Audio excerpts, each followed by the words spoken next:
Can we all stand for the pledge to the flag? Pledge allegiance to the flag of the United States of America and to the republic for which it stands, one nation, under God, indivisible, with liberty and justice for all. Good evening, everyone, and thank you for being here. The purpose of this meeting is called to order. Thank you so much for being here tonight. The purpose of this meeting is for us to continue our discussion about hiring a police officer. We are going to have a discussion and we will take comments from our citizens tonight and those who are represented. And the council will discuss. We're picking up from our meeting last week, well, 2 weeks ago. Was it 2 weeks or last week? We're picking up from our meeting last week.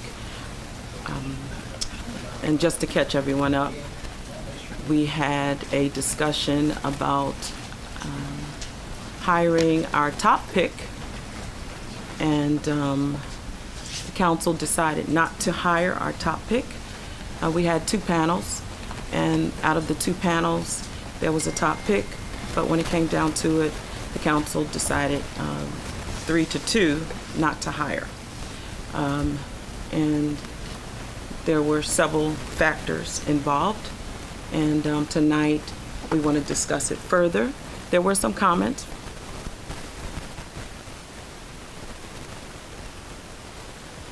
We decided to discuss it a little further because our ordinance does require us to have a police chief. We must have a police chief in the town of Edmonston. We have to have leadership here. So right now, I'm going to open it up for our council to continue the discussion and also our citizens. If a citizen would like to speak, just please raise your hand, go to the podium, and state your name, and then we'll allow you to speak, okay? Thank you.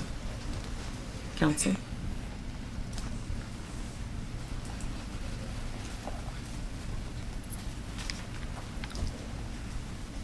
Anyone can start.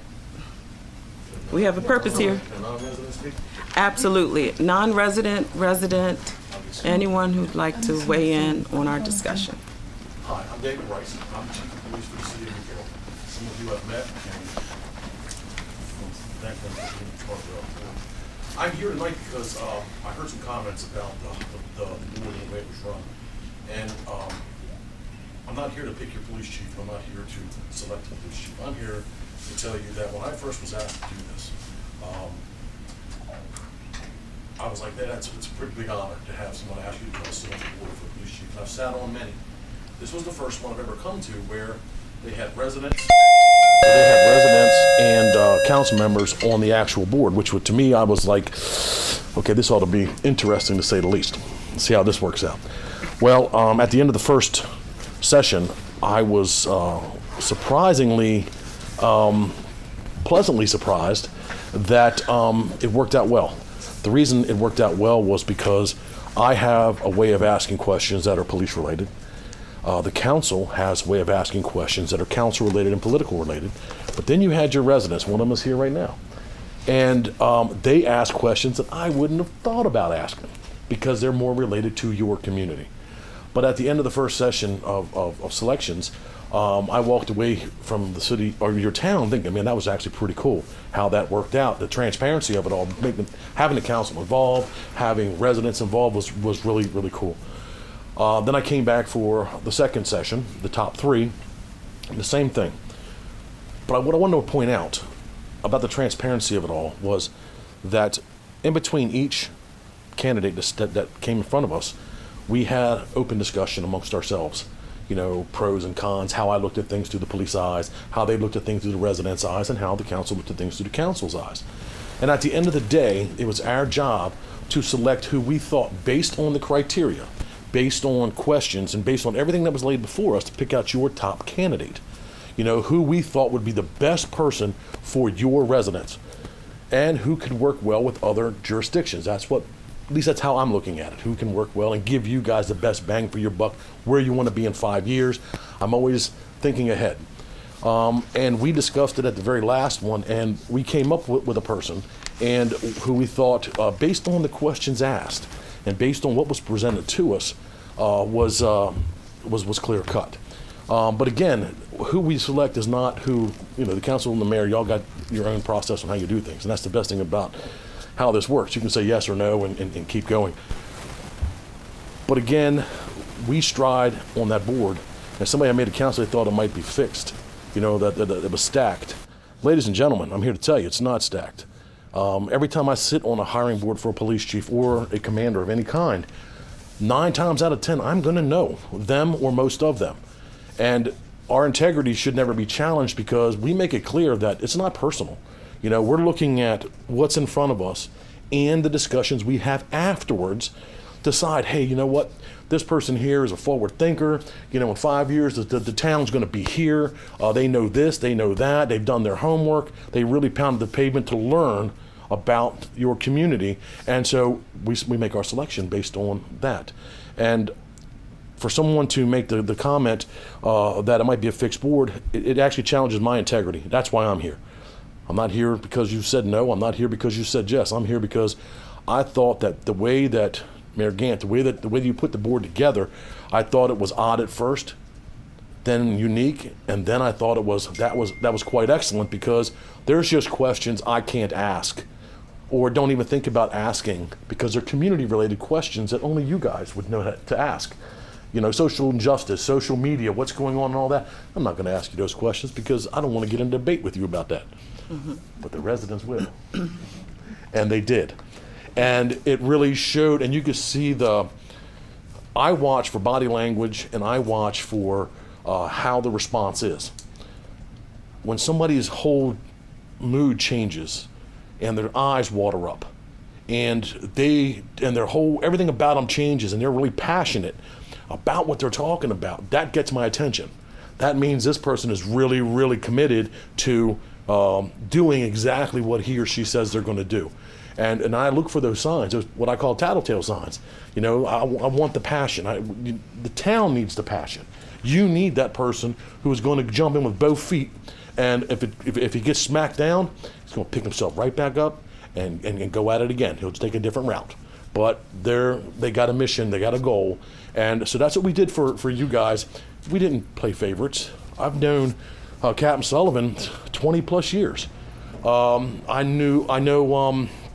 Tyrone Collington. I've known Tyrone a little less time, but I graduated the academy with him. And the other gentleman that was the DC police officer, another magnificent candidate. I mean, you guys had 3 really good people, but our job was to find that one.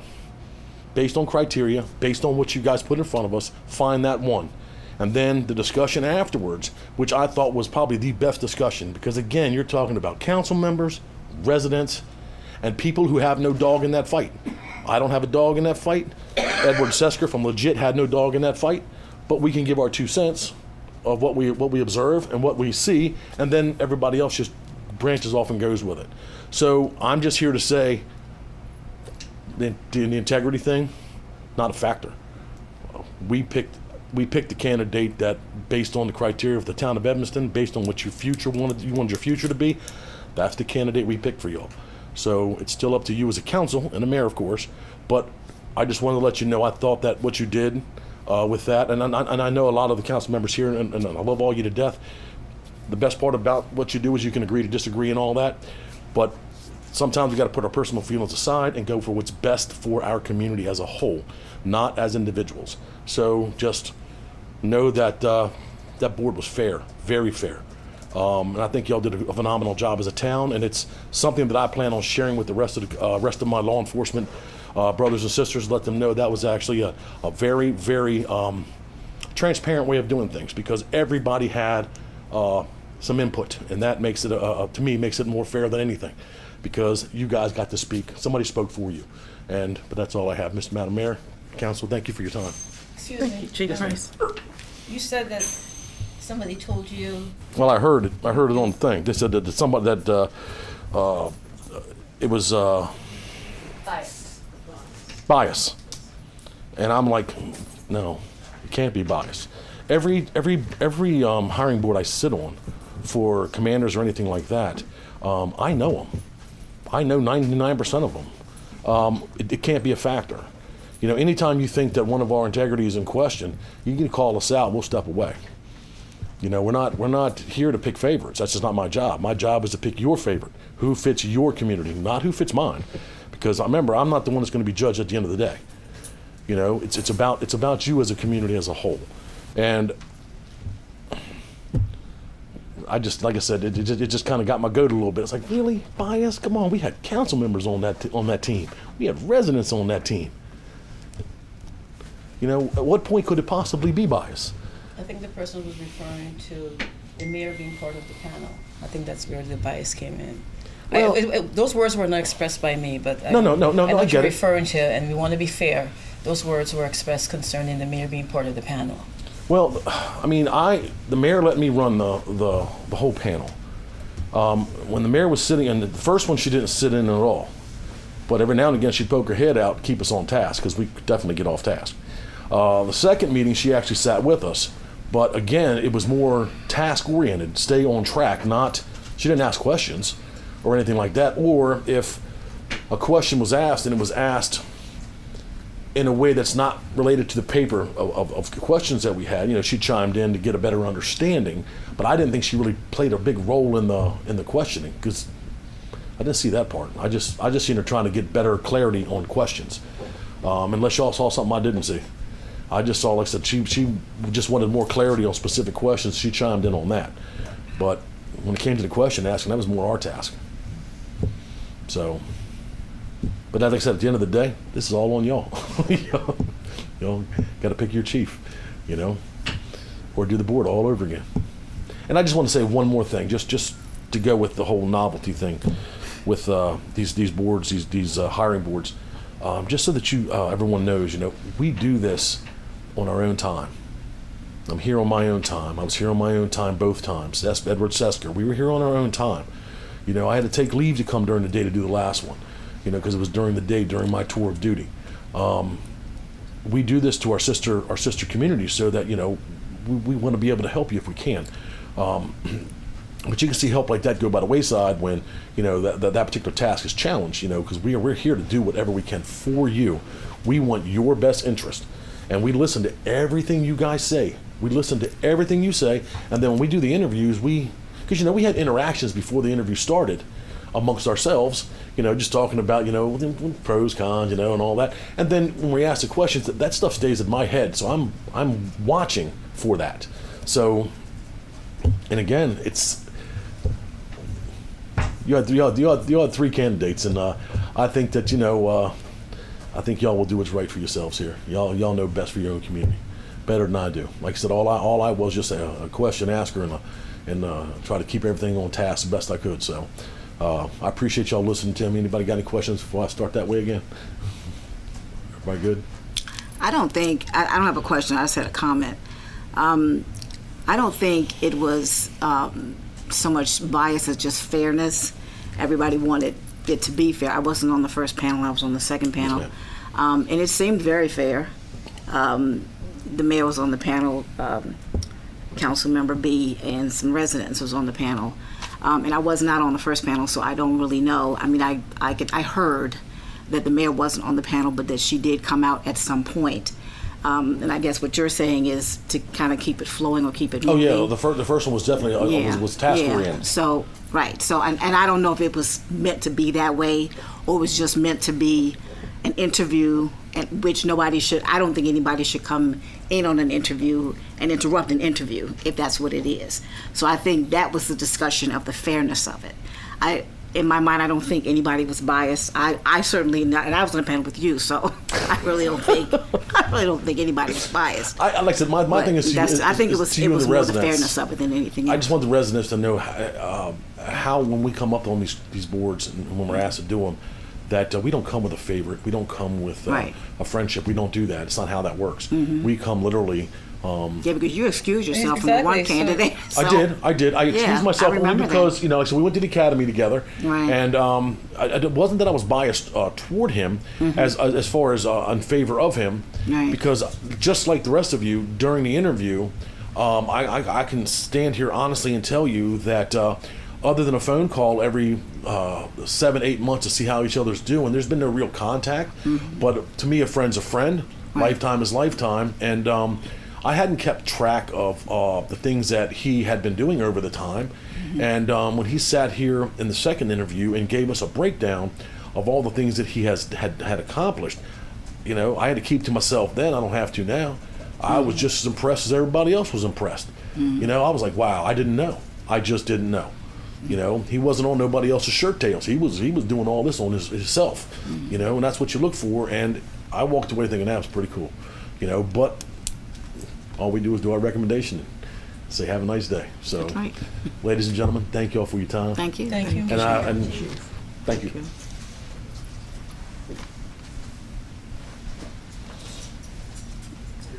Council, or, yes. It's Linda. Hi, I am Linda Penoyer. I'm a town commissioner for the town of Upper Marlboro. Hi. I had the pleasure and the honor of being asked to be on your first panel for your police chief. I follow Facebook. A lot of people on Facebook. That's kind of how I got the impression that there was some discord about that, about the panel. I'd never sat on a panel before. In Upper Marlboro, we were very fortunate that our police, when our chief of police retired, our acting chief slid right in. We had a perfect marriage, and we have never regretted it. And I know that we're very fortunate. But I was, as Chief Rice was, very impressed on the way that who was on that panel. I mean, I was just a commissioner. Police chief, this young lady, great question. Things that I wouldn't have asked, but she's a citizen. And those are things that count. And I looked up Edmonston, and I did a little research before I came and said, whoa, what a diverse community. You know, you have all, you know, and I based my questions on that. And I didn't see anything as far as anybody being, we did discuss in between. You had great candidates. There was no question about it. You know, there were a lot of good people. But I think your process was great. I have previously, our police chief was just chosen and put there. We had no input, none. As citizens, and that's back when I was a citizen. And that really bothered people. There was no input. And the fact that you had, you know, citizens on your panel was amazing to me. Tuck that one back for when we do something. And we're about to do it, so I'm going to hear it. So I was very much impressed. And, you know, you had good candidates, and whoever you pick, I'm sure will be worthy. Thank you. Thank you. Any questions for Miss Linda? She's a commissioner from Upper Marlboro who sat on the panel. Beautiful town hall. It should be. It's gorgeous.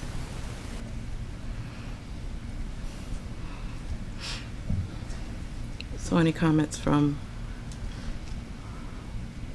our council who wanted to continue the discussion? I have no comments for her or questions.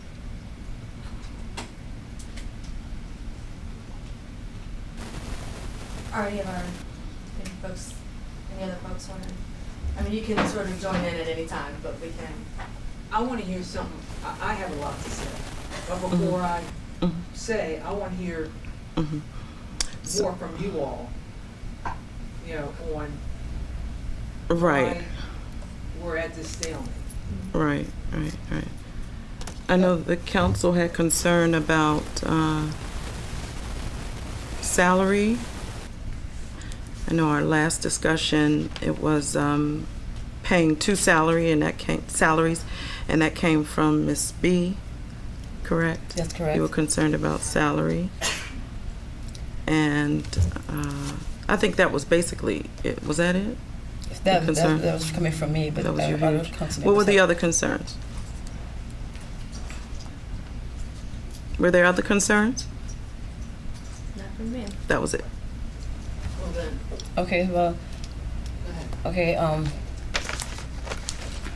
I don't know if you were aware of the fact, but the code book states, upon recommendation, the mayor with the majority of council shall approve a town administrator and the chief of police. 3 candidates came before the council. I had the opportunity to hear from all 3. Yes, there was one that standed out more, was more experienced, more polished. However, we were under the leadership of Captain Sullivan for the past 14 months. I live in this town. I'm vested. I've got children that walk the streets in terms of going to the bus stop. I want safety in my town. I want to see more police officers. I'm happy with the way how the town has transitioned from Chief Walker to Captain Sullivan.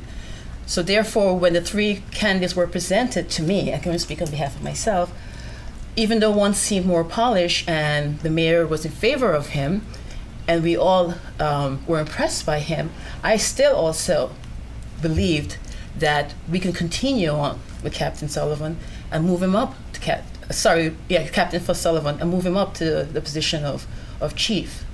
So that was my concern, and that's why I voted the way I did, and that's the way and nothing has really changed my mind since that last meeting. So that's my thoughts. My next.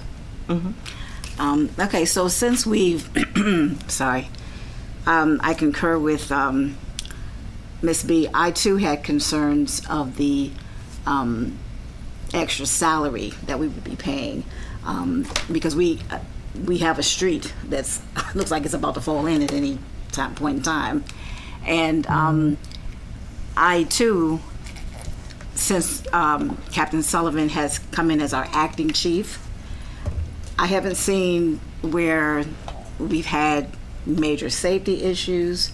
I've seen, as a matter of fact, I've seen more police patrol than I saw when Chief Walker was here. I think he's doing a fantastic job as acting chief in Chief Walker's place. I don't see where someone coming in as chief over him would make that much of a difference in the town.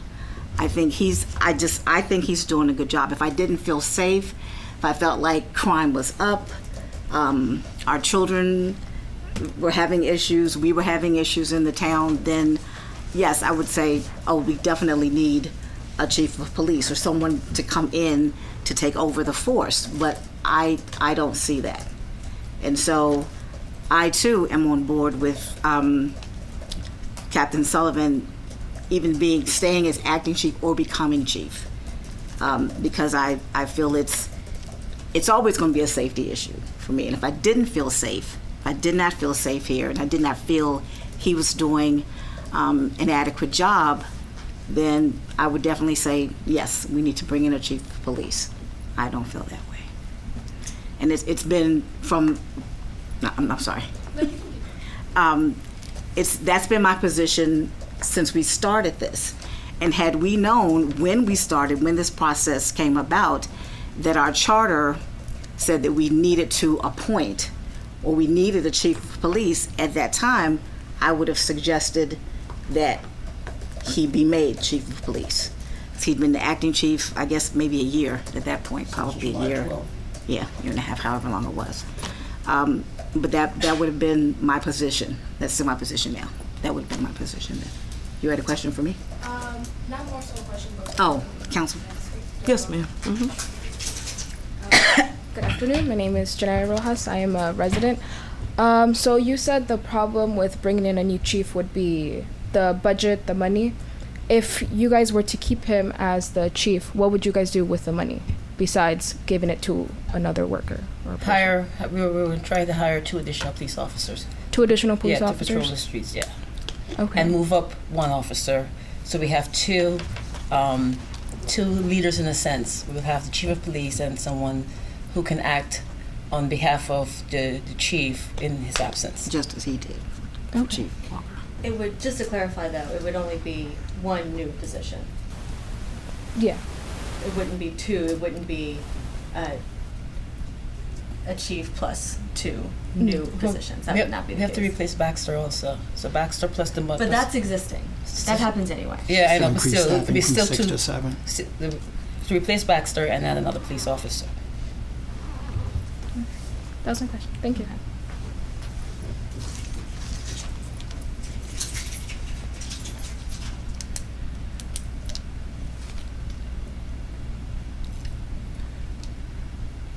Well, I was the one who suggested at the last meeting that we continue this discussion because it seemed like we were all pretty entrenched in our relative positions. And there was a lot of discussion about being concerned about the budget. And you know, I went back and I looked at our budget and we have, we budgeted for a chief and for 5 officers. We currently have 5 officers, including a captain position. And we currently have a vacant position and have for some time. You said we got 5 officers. There's 5 positions. Oh, 5 5 positions. positions. 5 positions. No.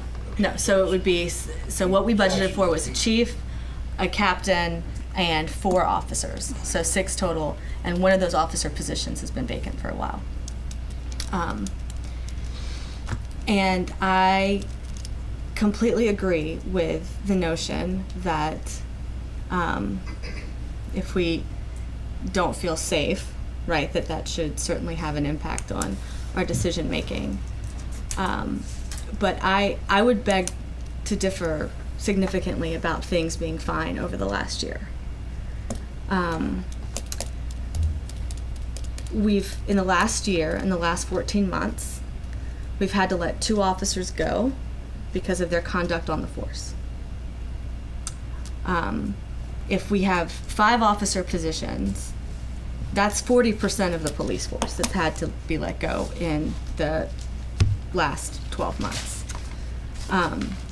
We've had an officer-involved shooting. I've lived here for 6 years. We've never had an officer-involved shooting. I'm not saying all this goes to the feet of our existing police leadership, but I am saying that it makes clear that we need strong leadership and supervision. And I don't think that we should be adding more officers and having less supervision. I get that we need to replace the hole on Decatur Street, but it's a false choice to me to say that we either have leadership in the police department or we repair a street. We can do both of these things. The police force is not the place for us to be doing something on the cheap. And I've also been hearing a lot of I feel safe. I feel, if I didn't feel this way, I wouldn't vote this way. But this isn't about our own perspectives. We're here to represent the residents, and the residents have concerns. And it's our responsibility to address that. And, the mayor went through this rather rigorous process and was incredibly inclusive with engaging members of our community. Our residents sat on those panels. They made a decision. They scored the highest, the person they scored the highest. And it's our obligation to do right by them. And so while, I've got no beef with Captain Sullivan, and I appreciate some of the personal things that he has done, he's helped my household. We'll just leave it at that on occasion. But members of our community are not just the 5 of us sitting here. It's a lot bigger than that. And we've got the budget for this. We can keep the captain doing the great work that he does for administering the police force, and we can have a captain and we can get a chief. You know, we know the identity of the person who has all these incredible ideas about getting engagement from our community, and, you know, not waiting until there's a crisis to have a dialogue with the community. And there's also some savings that will come with not needing to pay overtime and things like that. So I feel like it's incredibly, that it's clear what we should be doing. It's just a matter of if we're going to do it or not.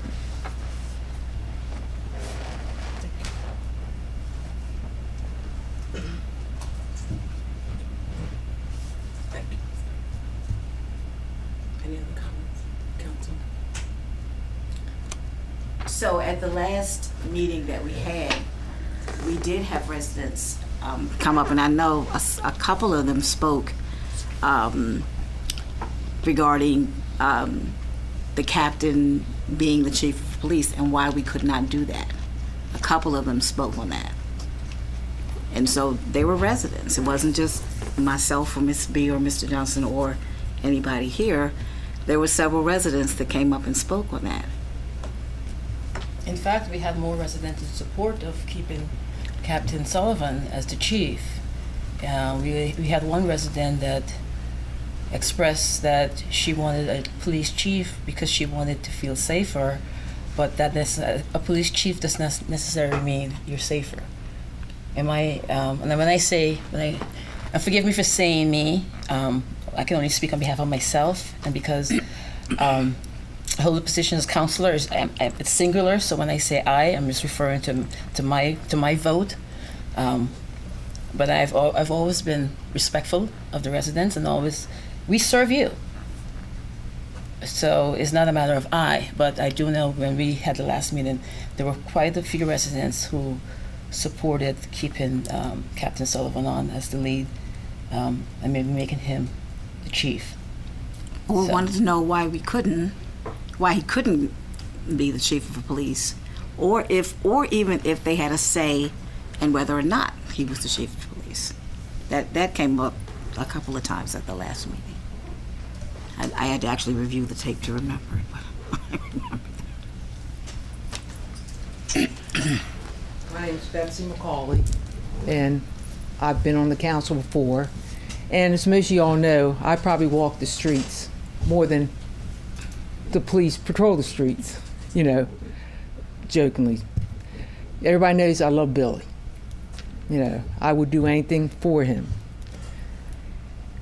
From my walks out there, a lot of citizens are not really happy. They said this is one of the dumbest things they've seen. They all love Billy, and all of them said he's, you know, a great captain, great officer, because he's out there. They see him all the time. And a few of them said, hey, I thought he was the chief. And this is before Chief Walker left. And that's always been kind of a joke. But some of them are also concerned that if there's a better candidate out there that was picked by a board, they said, why aren't we hiring that person? You know, if the other two lack some training, or there's something that didn't stand out as it does with this other officer, why isn't Billy being offered, or the members of the police department, some of this training? When I was on the council, I went to a lot of training, and some was with Public Works. There was a couple of places I went that with the police department, you know, not with the police department, but was for the police department, but I was able to go to it. There's tons of it out there. The council needs to help get the officers this training. Now, I keep hearing budget. We did not pay for a chief last year at all. What happened to that money? We haven't paid for an officer. Where's that money? We haven't paid this year yet for a chief. So we're already 1 month into the budget. There's some money there. Me personally, from what I heard of this other candidate, And I heard wrong first. I was given a wrong name. And Tracy will tell you, I called her up and like, what the are you thinking? And she's like, what do you mean? I said, well, this is what I'm hearing from some other officers from Montgomery County, this and that. I was given the wrong name. I got the right name, and I've heard nothing but wonderful things about him and what he's doing. He's a go-getter. Billy, I believe, is a go-getter. But there is a difference in some of the level of training. That's not Billy's fault. I think we should get that training for Billy. I think we should get it for the other officers, because right now you're all talking about moving up another officer to be in charge when Billy's not here. We have great officers, but I hate to tell you, I would be scared to death because I know who would be the one that would be moving up. He's a great officer, great public, you know, out there with the public, with the kids. He's wonderful. He's not ready. If something happened to Billy, he is not ready to step up to that podium and be acting chief. We would be in a heck of a lot of trouble. If this other gentleman's hired and in a year or two it doesn't work out, he goes on, if Billy has the training that we're looking for, then I would say, yeah, that's, you know, Billy's there.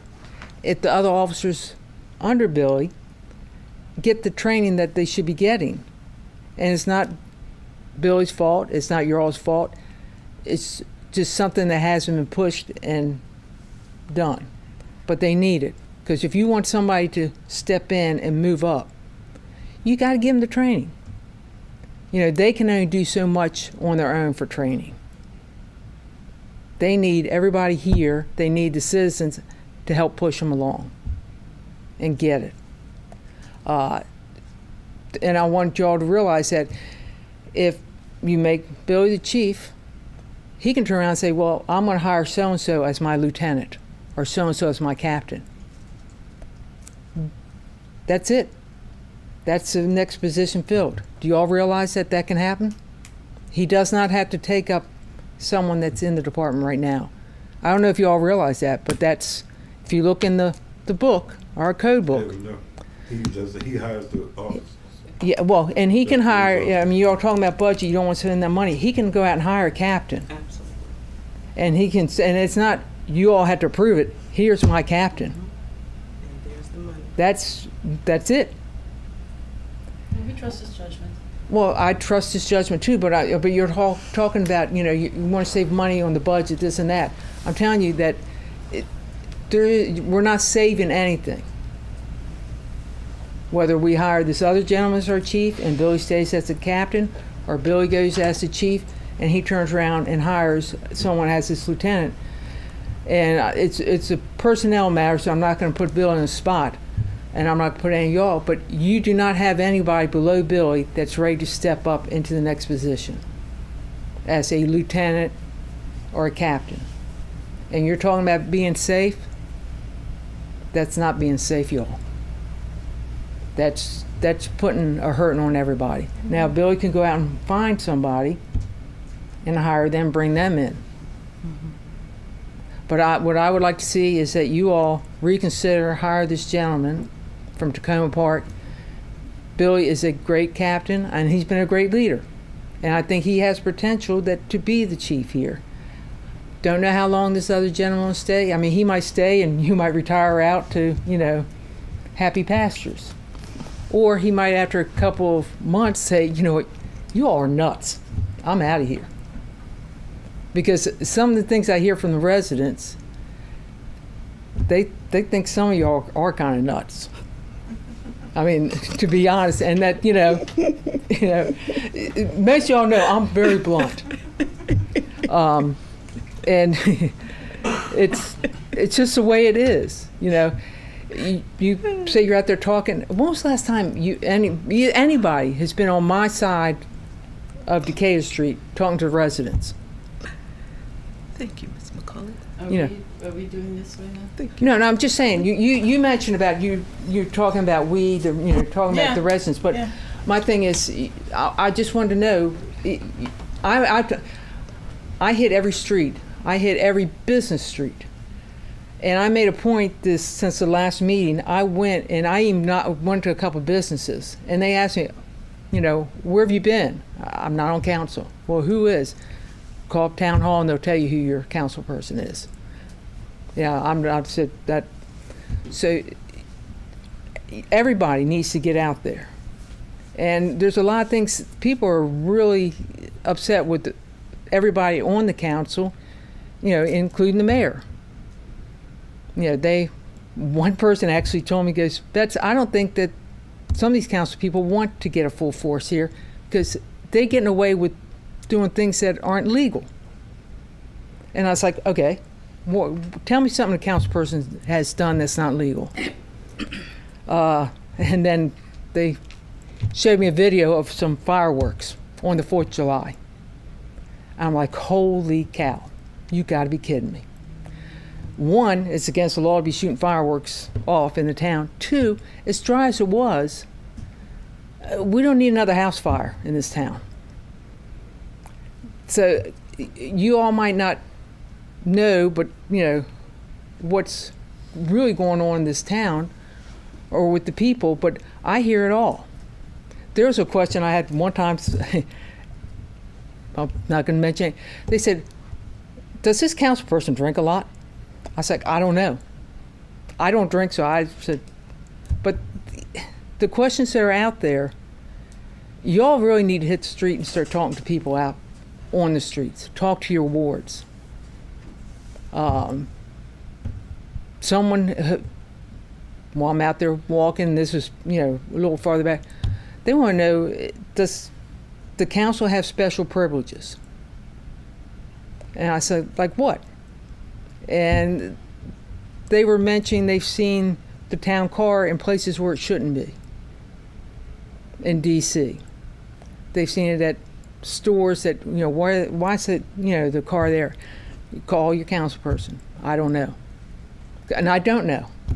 They could be running to go get something for something that's going on here, or, you know.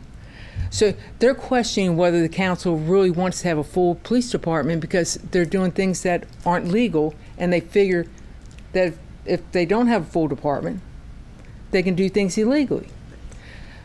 A couple of them have said, well, everybody likes captain. Are they not wanting to get a chief because they're afraid of having the chief come in will kind of curtail some of the illegal things that have happened or are going on? That's a bad thing to be doing. That's a bad rap on this town. You know, council, mayor, employees are supposed to be one step above everybody else. Even though I'm not on the council, and I get a lot of the calls from people who think I'm still on council, or they know that, hey, you can answer, I make sure I keep that line. I don't, you know, I'm not going to ever have somebody come back and say, well, you did. No. The law's the law, and that's it. And it kind of, tonight when you said something about, you read in the book about appointing a chief, appointing, you know, the administrator. And you just now discovering that, or in the last maybe couple months, that's something that the first day I came in here, I had got my book. I knew this is how things go. You've been on council for a while. You all need to open up them books and look what's in there. Look what rights you have, what rights the citizens have, what rights you're supposed to be standing up for, because it's not happening. And that starts from the top. It starts from the mayor and council. No, yes, everybody should know, and you should have. Yeah. Sure. Well, actually, I made that point. I made that point a long time ago. What point's that? Excuse me. Go ahead and finish, Mr. McCollum. No, he said he's made that point. Before I go on, I want, what point is that? As far as the appointment, it's in the book. Right. Why, okay, if this is known, why were we going through all this for all these months?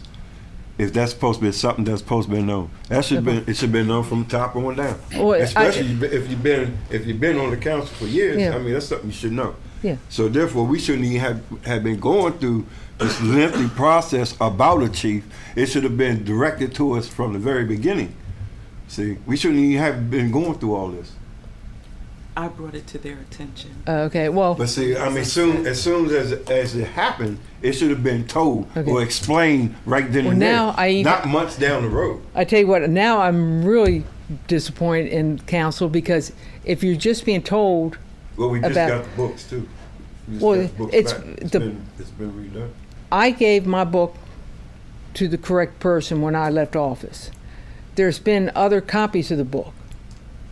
You've always been have access. If you go online, the book has been online. You got to, within yourself, you got to go out and look, and ask questions. Take initiative. Thank you. Couldn't think of the word. Like I said, the book was done 'cause they okay, told well- us that at MML during the summer. They said we just finished your books. Well, we've always had books here, and if you probably go into your office, you have a copy, don't you? You've always had a copy in there, haven't you? Since I started it. That The never code's online. changed, though. Yeah. But it never, Yeah, I got but an it old one. changes. Never but- changed. the charter hasn't changed. Oh. Yeah. So, but Billy, I love you to death. I think as it stands now, I think you're a sitting target. If you made it as chief, I think you'd be a sitting target. Because I can hear people saying, "Well, I'm not going to go there." But I really think council should hire this other chief. Billy's here. He's going to have his hand held by Billy because things are different here than they are over in Tacoma Park. So my suggestion is to get over the differences on the council, because to me it seems to be more of a grudge thing going on. Hire the new chief, send Billy out with the other officers, because there's different levels of training. Get the training in there. You all should look into taking some training. And get out and talk to the citizens, because they really need to hear from y'all. There's a bunch of very unhappy citizens throughout the town. And So sometimes do you ask citizens if they would come to the town meetings? Because we have meetings and maybe one or two people, if that, come. But if people are coming to you, are you saying to them, if you're unhappy, go to the meetings, Yep, go talk to the council, go in front of the council, take your concerns to the council? Because to Okay. be honest, unless we have an issue like this, Yeah. we don't see residents out. That's true. Well, I know a lot do watch on TV. There's a lot of older residents that aren't going to come up here because in the past, I think you can verify, there's always been retaliation against somebody speaking out. I'm not sure. Well, what Yeah, that you means. and I mean, I don't know not what that since means. you've been, but there's been retaliation. The people that've been here the longest know that. And I tell you what, I don't know how many times before Chief Walker, before Captain Sullivan came in, I don't know how many times I had the police at my house because my grass was a half inch too tall, or my fence had one rust spot, or a screen had a hole in it, or it was retaliation against me because I spoke out, and it happened all the time. I used to laugh about it, and I can tell you one time with the chief here, I literally had my dog taken out of my front yard. And they were going to take it to the pound because my neighbor's pit bull jumped in my yard. And they were going to take both dogs out. Luckily, someone that used to work for me happened to come by, and there was no reason to take my dog out. It was a German Shepherd. And he told him that, he lived there and took the dog, and they didn't know, no one knows who lives in my house. Well, when I got home, my dog wasn't there. One of the neighbor kids said, well, the pound came and took it with the Edmiston officer. And the Edmiston officer, I came down here and said, where's my dog? And they were like, we don't know. And I said, no. I said, my neighbor told me. Well, they said it was taken to the pound. I called down the pound, and this is back when pit bulls were automatically, put down. And they said, your dog came with the pit bull, and I said, I don't know. Mine's a German Shepherd. It's not a pit bull. They said, well, we have from here. Evanston said to put it down. Well, the chief's office, they're not secure like they are now. I flipped the desk over in there, and I'd let them know, and I let the chief at the time know, if my dog was put down, I'm putting them down. So as I say, I have no, and luckily it wasn't. But this is the retaliation that the people were putting up with. Time. I mean, they were like, that, and they won't come up. Now, there's some other people that won't come up because they're not legal citizens. Different reasons why people So, don't come up. okay. But They're not people going to, have they're not going different- to. Well, my number and all the council members, including the mayor's number, is on the They don't know newsletter. They don't know. They don't understand the wards, how they're broken up now. Well, And well, Doesn't matter, I'm you not can call limited by anybody. wards. I don't even. well, I know, but they, Yeah. Two call me all the time. yeah. But as I'm saying, they will call me up. A lot of times, I redirect it to Right. the mayor, or I know where to take care of the problem or how to take care of it. But they know they can come to my house. They can call me up, and I'm going to take care of them. And they need to know, if you guys, to me, when I was on council, I was council for the whole town, not just my ward. But I made that known because I was out there talking to people and letting them, making friendships. But what I'm telling you now is that they're not happy with the situation going on at the police department. They want a full department here. And your officers, I know, are working overtime. But it's hard to do. It's hard to do a 24/7 with the officers we have. It's hard to do with 6 officers. Yeah. It's almost And- impossible. And they're getting worn out. And I'm sure the captain and the chief will tell you, you don't want a tired officer out on that street. Because I do know one officer one time, not this department, that shot out his back window of his vehicle because he was tired. It's tired. And he went to rack his shotgun and there went the back window. That can happen easily here. Yeah. So I think you all need to solve the problem tonight, hire this new chief, and then get this another officer on the, out on the street. So we're back up to a full force. We appreciate your Okay. input. Thank you. Thank you very much. Thank you. And just to speak on residents coming out, with the different lifestyles now, people are really just busy, and not everyone is going to come to a meeting to complain. They make phone calls. They might make a house visit.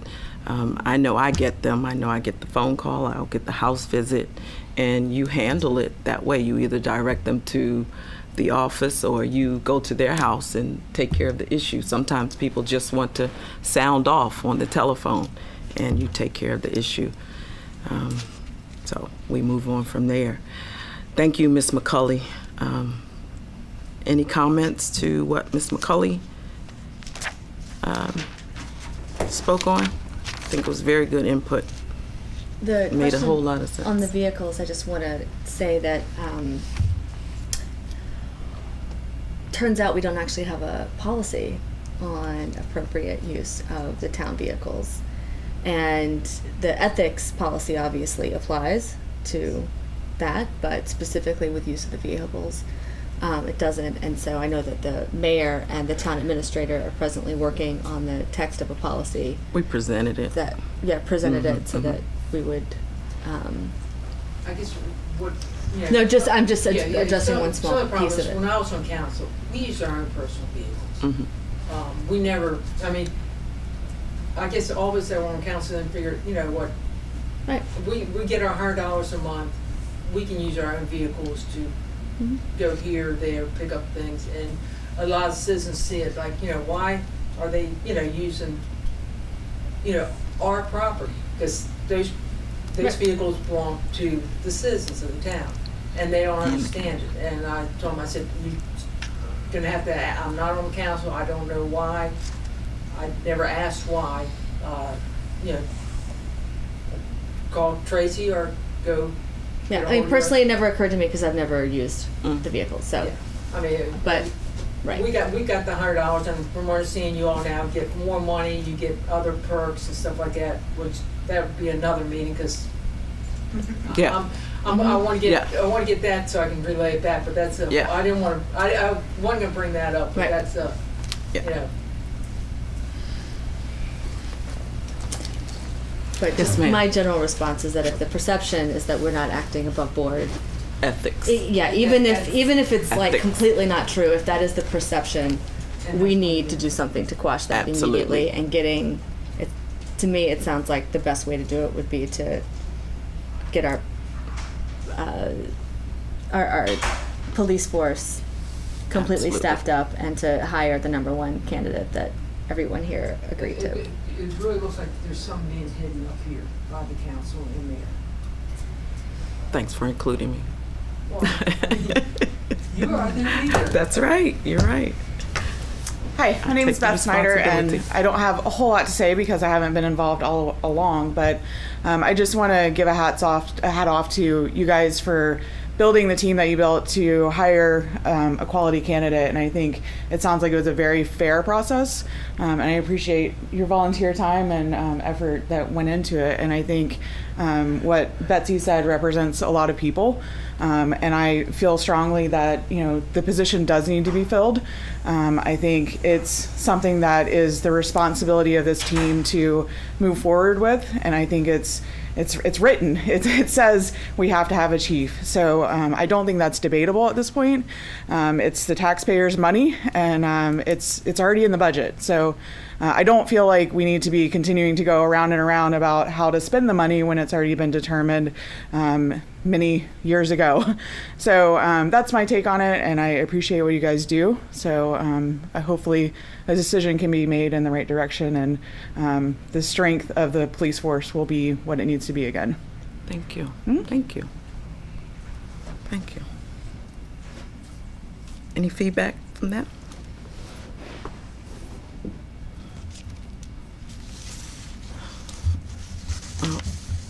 I definitely appreciate all the comments from everyone that has been here. Thank you. Who? Oh. Yes, sir. Hi, everybody. Mayor, council member. My name is Duty Doyle. I live over here on 5204 Emerson. Yes, sir. I've been a resident of Evanston since 1972. I've seen a lot of mayors, council members, chiefs, captains, and for Mr. White, you said about this residents coming to meetings. Just real quick, some of the other people, I don't remember, maybe you, but yes, the Jerry Springer show, that was us. Yes, I know. That was our. I was there. Yeah. You all fought more, not you all, but the council member fought, and the mayor fought more than my wife and I did when I was drinking. But I remember. that's another story. First of all, I've seen some chiefs go, some good chiefs, and I've met with Captain Walker. I've met Chief Sullivan. I know you switched it. Got it backward. Captain Sullivan and Chief Walker. I've had some dealings with the captain, and so far, to my opinion, he's been good. The town likes him. He knows the town. He knows us. And I think what we should do, or you all, is take our officers we have now. What positions are we supposed to have? Are we supposed to have a chief? Yes. A captain? Are we supposed to have a captain? It calls for that, yes. Okay, and what other officers? Well, we're supposed to have a chief. Chief. It is laid out to have a captain and other officers. Right. But the chief can assign the remaining of the officers, there, yes. It was talked about the having training this. Anytime, it's not, even though if you're an officer or a councilman, training is always going on. You might know everything today, but tomorrow something else new comes up. Mm-hmm. When I was working, we had the same thing. You know, supervisors and the managers, we knew it all, but the next day something come up with the new guys coming in and say, oh, we need more training. I agree with the training, sure. But I think what we have now is a great police department. They mingle with the town and the people. I've seen our officers out there more nowadays than we did when we had the other people in. I recommend that we go ahead, give Captain Walker the job, let him, with you, talk to the officers and see what he thinks and what he knows, what would be the best way for him. We need more training. But right now, I think he's doing a great job. And I wouldn't go somewhere else to get another. They don't know the town like he does. He don't know the people like he does. Our other people, our other officers know. Give him a try. If it doesn't work, he can be fired, can't he? Everybody else can be fired. I know it's kind of hard, but it can be done. We right now we haven't had chief for over a year, and it's been going around and around and around. So why not give it a try? Thank you. Thank you. Any questions? He asked. Any questions? Thank you. Thank you. Yes, ma'am. I have another comment. I was on the first panel, and being there, I realized that a lot of the votes were so overwhelmingly on the candidate side, more so on the other side, on the one that you guys are thinking of hiring. Yeah, it's kind of hard to ignore that. It's not like, oh, you know, top two, very close game. It was very obvious, and it was on both panels. My brother was on the second panel, and he told me what was going on. And it was so overwhelmingly who were the top candidates. And it's very hard to ignore that when you're getting it from so many inputs of, you had residents there, you had council member there, you had just a bunch of different people seeing it from very different perspectives, not just, oh, we're looking at their training, we're looking at their personalities, we're looking at so many things. And if all of those factors that, the criteria that every single different type of person had kind of coincided on the same person or the same type of person or same two people, it's very hard to ignore that. And it's kind of weird that you guys are ignoring that, because I understand that you feel safe, or a lot of people feel safe, but there's a lot more that goes into it. And you know, I've talked to my family about it. My family had talked to other members, citizens around the town and stuff, and a lot of them agree. Even, you know, this is a democracy, this is America, so like you can't really just ignore the citizens. Even if you overwhelmingly believe, okay, well, it should be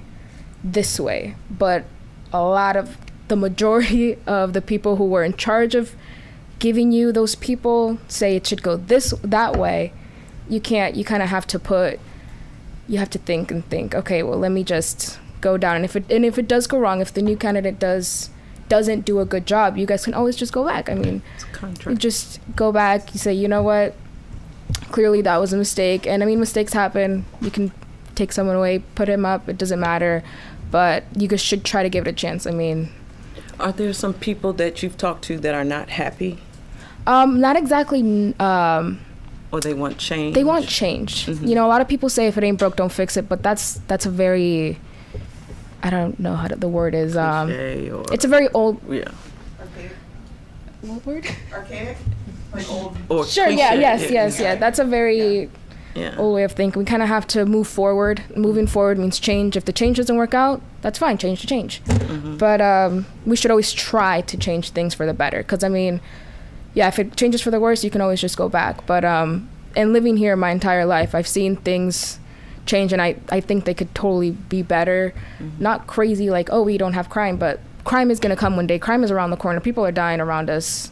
Across the street, 2 streets away from here. I've known people who've died around here. Like, we don't want that to come here, so we should try to bring someone that can help make sure that doesn't happen, and maybe even help the communities around us show an example of what they should also be doing, and kind of see, okay, well, maybe we should get our members to, or residents and other people to have an input in our community because it might do good. And hopefully that could do good here if we have a new chief from outside kind of give us a different perspective on things. That's all. That's good. Okay. Yeah. How old do you have to be to run for council? All right. She Thank said you. it. Awesome He's job. 18. Awesome job.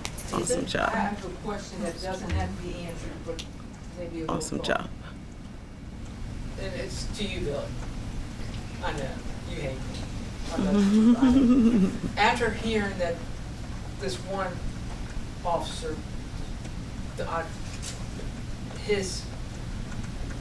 level of training he has compared to what you have, I mean, and no fault to the captain, would you still want to be considered the chief? You don't have, you think about it, you don't have to, you know, I don't, that puts you on the spot, and that's, you know. Well, I'm not sure if it's a response I can give in an open meeting. That's No, I think it's the biggest personnel issue. issue. There's a lot of differences between the two of us, and there's some things that are probably very much like the little bit I know about the gentleman. I know Tacoma Park's a lot bigger than any agency I worked with, so he had more bodies, he could go to more training. They have more money, so they can go more training. But I also got 13 more years of service than he does. And I'll leave it at that. And on that, do I understand the council is willing to put the money in to train the captain and our other officers in the future? There's money in the budget anyway for training. I know we always had money Yeah. there, but I haven't looked at the budget, so I'm not going to assume because. I send people to as much training as I Right. physically can with staffing and financial restraints. But I know, but until you get full staff, you can't do any It's hard. training because it's, you're taking people off the street.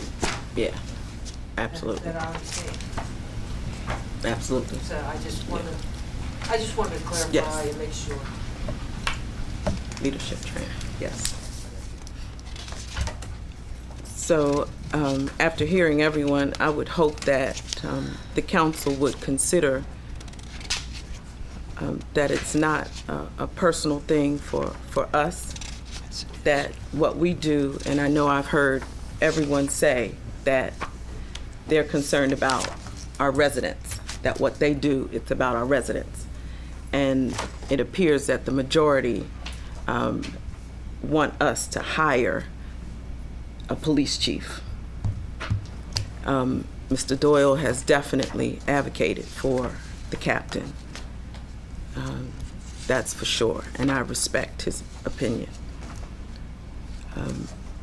But we have heard, even from our panel, that have taken the time to come out again to urge us to hire a police chief with leadership abilities, skills, who has the experience. We've heard from Ms. McCulley, who's a good friend of the captain, and with respect, she's also urged us to hire a police chief. We have the money in the budget. It tells us in our ordinance that we should hire a police chief, that we shall. Public safety is huge for us, that we should hire a police chief with the leadership skills, the experience. We need to hire police officers. We also have to consider if we have a captain and police officers. Let's say the captain goes on vacation, like he does, or the captain is away ill. Who is in charge? There always has to be a chief and a deputy chief, or a chief or an assistant chief. There has to be a chief or a lieutenant. There has to be a second in command. So, if we have a captain, the captain has to promote someone So if we're talking about budget, Which is budgeted for. I'm sorry? Which is budgeted for. Yeah, if we're talking about budget, we're still going to have to promote. So we have in our budget to hire our police chief. We have identified someone who is skilled, who is ready. All we have to do is work out his contract. We have to consider our community. We have tickets. I don't even know, have we written tickets lately? Have we brought in any revenue? Has the police department brought in any? Been writing parking 'Cause tickets, I've- a lot of traffic and impounds. I've looked at our track record in July, and it wasn't huge at all for our tickets. We just paid one recently, No, well, our track record, it's not. We went through about 3 weeks. We went through about 3 weeks with nothing in our police department. And that's not good for us. And we need someone, when we talk about our budget and revenue, we need someone who is able to bring revenue, because we can't rely on, we don't really hit our residents with taxes. So we can't, there's nothing for us to really rely on. So we have to have someone that can generate some revenue sources from somewhere for us, for our department. You know, we have to have that experience, and that's what, we have to do that. That's one thing that we have to rely on, and these are the things that are important to us. Our citizens need that. I'm sorry. Are you talking like in grants? Grants, yeah, grants, and we have to attract that. That's one thing that our town administrator does. That's one thing that our clerk does. We're a small community. We don't get a lot of government money and things of those types. So when we talk about a police chief, this is something that's important. I'm sorry, somebody, oh, Mr. Doyle. It sounded like you were saying that you want to hire somebody so they go out there and get right tickets. That's the impression I got too. Oh, no. I'm sorry. Well, I think that's why I said in grants. Yeah, I Because can see think grants, she yes. could- But the way one- she is saying, to me, it's like, okay, we're going to hire a chief so he can go out here and get these people. Like, No, what I was That's what it saying on sounds that like. part. I think she got on one train of thought and then. No, I can speak. Okay. What I was saying was, that was part of leadership. We have to also, when our police officers are working, we have people who are calling to tell us that there are people going through stop signs. I did Our that. police officers, yeah, and you even did I that. did that. And No, the not next just day- you. The next day, I saw the police officer. Mr. Doyle, not just you. Yes, I'm just saying. I'm saying not just you, but we have Kenilworth Avenue. We have people speeding down Kenilworth Avenue. We have people going through lights. We have people going through stop signs on this street, 52nd. We have people going through stop signs on Decatur.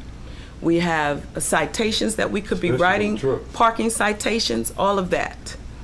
And if you're saying you see police officers all the time, there should be some ticket writing. And I'm not just saying for revenue purposes. Right, okay. I'm saying for safety. I've seen them get tickets too. So, I'm Or saying lately, that there should not be weeks where I don't see tickets on the report. And this is part of leadership. This is part of let's work our guys, And it's part of being fully staffed too, which is staffed. a gap. So we need to get someone in here and get this done. What report are you looking at, Mayor? Out of The curiosity. report I was given, Okay. yeah. So, And I'm doing go ahead. my brief right now. Oh, I'm sorry. No, go ahead. So we need to just get this done and stop going in this circle and hire our, and it's not a personal thing with Captain Sullivan. And I've said that to you, I don't know how many times. And personally, I've said it to you one-on-one. Yes. You and I together, Yes. not a personal thing. Captain, great captain. People know you in the community, and I don't know who mentioned it. I don't know if it was Betsy or not, that you'll have to help the person that comes in because you know the community. Mr. Doyle said it. And the county that he does not know. I'm sorry? And the county, that he does not know. Right, right. That happens with there's a learning curve. Even if he knew the county, there's a learning curve in every new job. Oh, no doubt. Learning curve. Every new job, you have to learn. And you have that because you've been here. But he has the skill and the leadership ability. And that's the great thing. That makes a good balance, I believe. I'm sorry, Mr. Everville. I just wanted to speak briefly to the grant issue. So our town administrator and our town clerk in the past 4 years have brought in about $1.2 million in grant money to our small town. That constitutes about 20% of our budget in each of those years. And I know that there is a number of resources out there for law enforcement in particular. And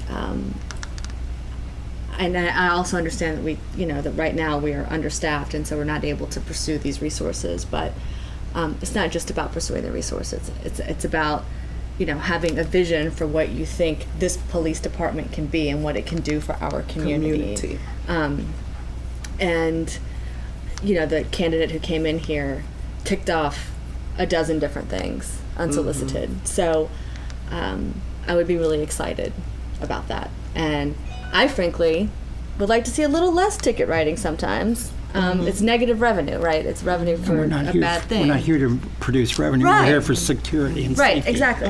Public safety. Right.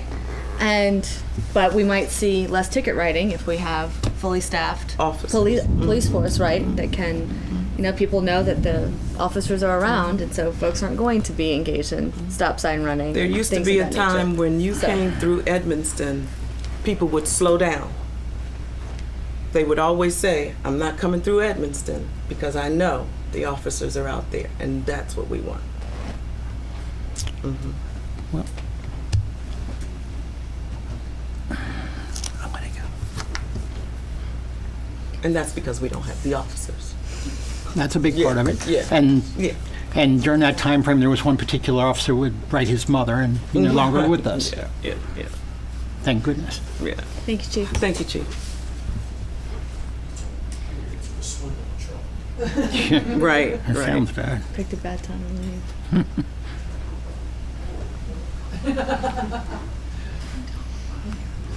Well, now I'll see if my ceiling's sleeping. So is there anything else?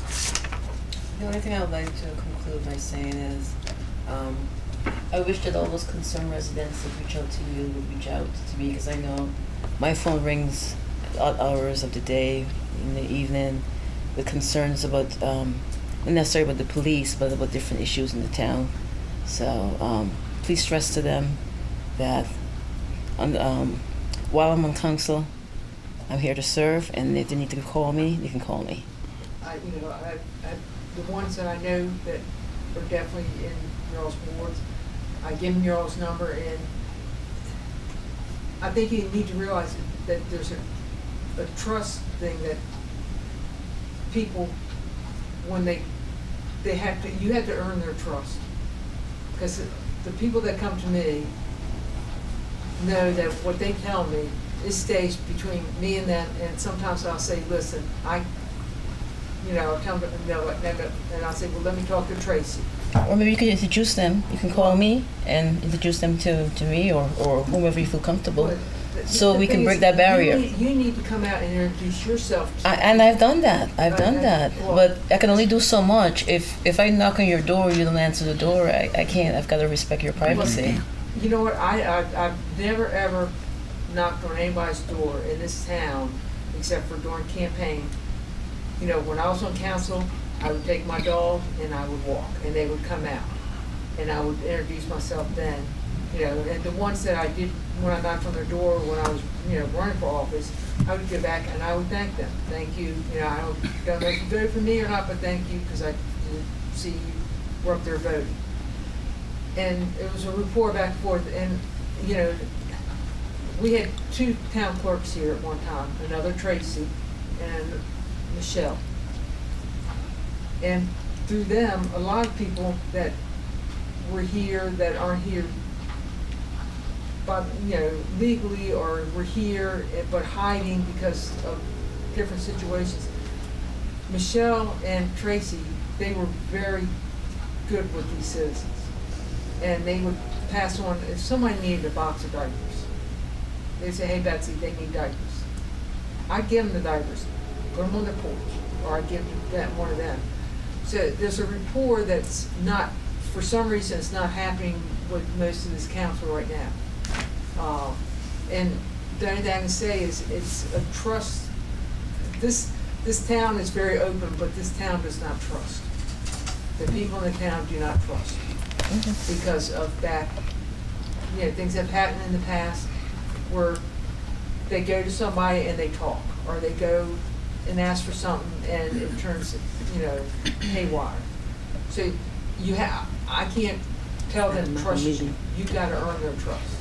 I mean, Yeah, I'm saying, I'm not expecting that. Okay, because you're right, trust is something that's earned, and I don't really want to limit this issue, but maybe an introduction, that might be a start. well, the thing is, if they don't want to meet you, if they don't trust you, you know, a lot of people, especially older people. I don't want to go too far off track. But that's a conversation we can have another time. You need to put we can have this yourself out conversation there. another Just time. walking down the street and they see you, after you walk up and down the street a few times, then they say, all right, you know, but it's a trust issue. Okay.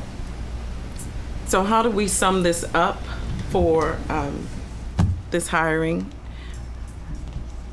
How does the council feel When we make a motion, that's for me. about hiring a police chief? What are your thoughts? Well, I'm all talked out. I've expressed My position hasn't changed. I still feel the same. You feel the same, and It's what's the same? as last week, the way I voted and whatnot and so You forth. still don't want to hire a police chief? Well, I make a I say motion. move. I still feel that we could move the captain up, seeing how he been doing the job for the longest. Ain't no sense in bringing somebody else in when you have a person here that's already here. But you're disregarding what was decided by the hiring committee. I didn't believe in that panel. I was on the panel. I didn't believe in it, to be honest, because I didn't think it was honest. I don't think it was fair. So that's why I have my position. Okay. But it was a majority vote with. I don't care. I still feel the way I feel. May I ask, why didn't you think it was fair?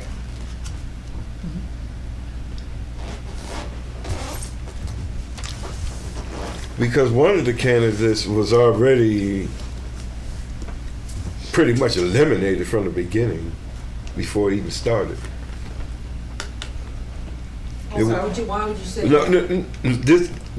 this isn't something to be discussed right here and right now. Your decision impacts the decision for the town. So I think we have a right to know kind of where you're coming from on it. No, it's personnel. No. This is something that needs to be discussed in the closed session, and then after the closed session, then it can become to the public. But right now isn't a good time for it. No. Well, it's not Because we're still discussing going through the personnel. process. Excuse me? It's not discussing any personnel or salaries or anything. Yes, it is discussing personnel. And you're not stating a name. As long as you don't say a name, you can say why. Because it wasn't fair, because one of the candidates was already automatically was dismissed before everything even went on. We had two candidates that were See, that's why I said this, because see, I don't want to bring up names at the moment. That's why I say this is something that should be talked behind closed doors and then come back out into the public. Well, because of what went on. well, you're making it appear that something illegal went on. Right. So you have panelists that were here, so they like to know what happened because they were here. Okay, well, okay, you set up the panel, right? Mm-hmm. Okay, now you set up the panel. You was on the panel. When I was interviewing one of the candidates, you interrupted my interview while I was interviewing one of the candidates. See, I mean, if I'm interviewing, why should you interrupt me with my interview of a person who's interviewing for a position? See, that's one. And then the second one, you automatically didn't want him from the beginning, and he was on one of the candidates.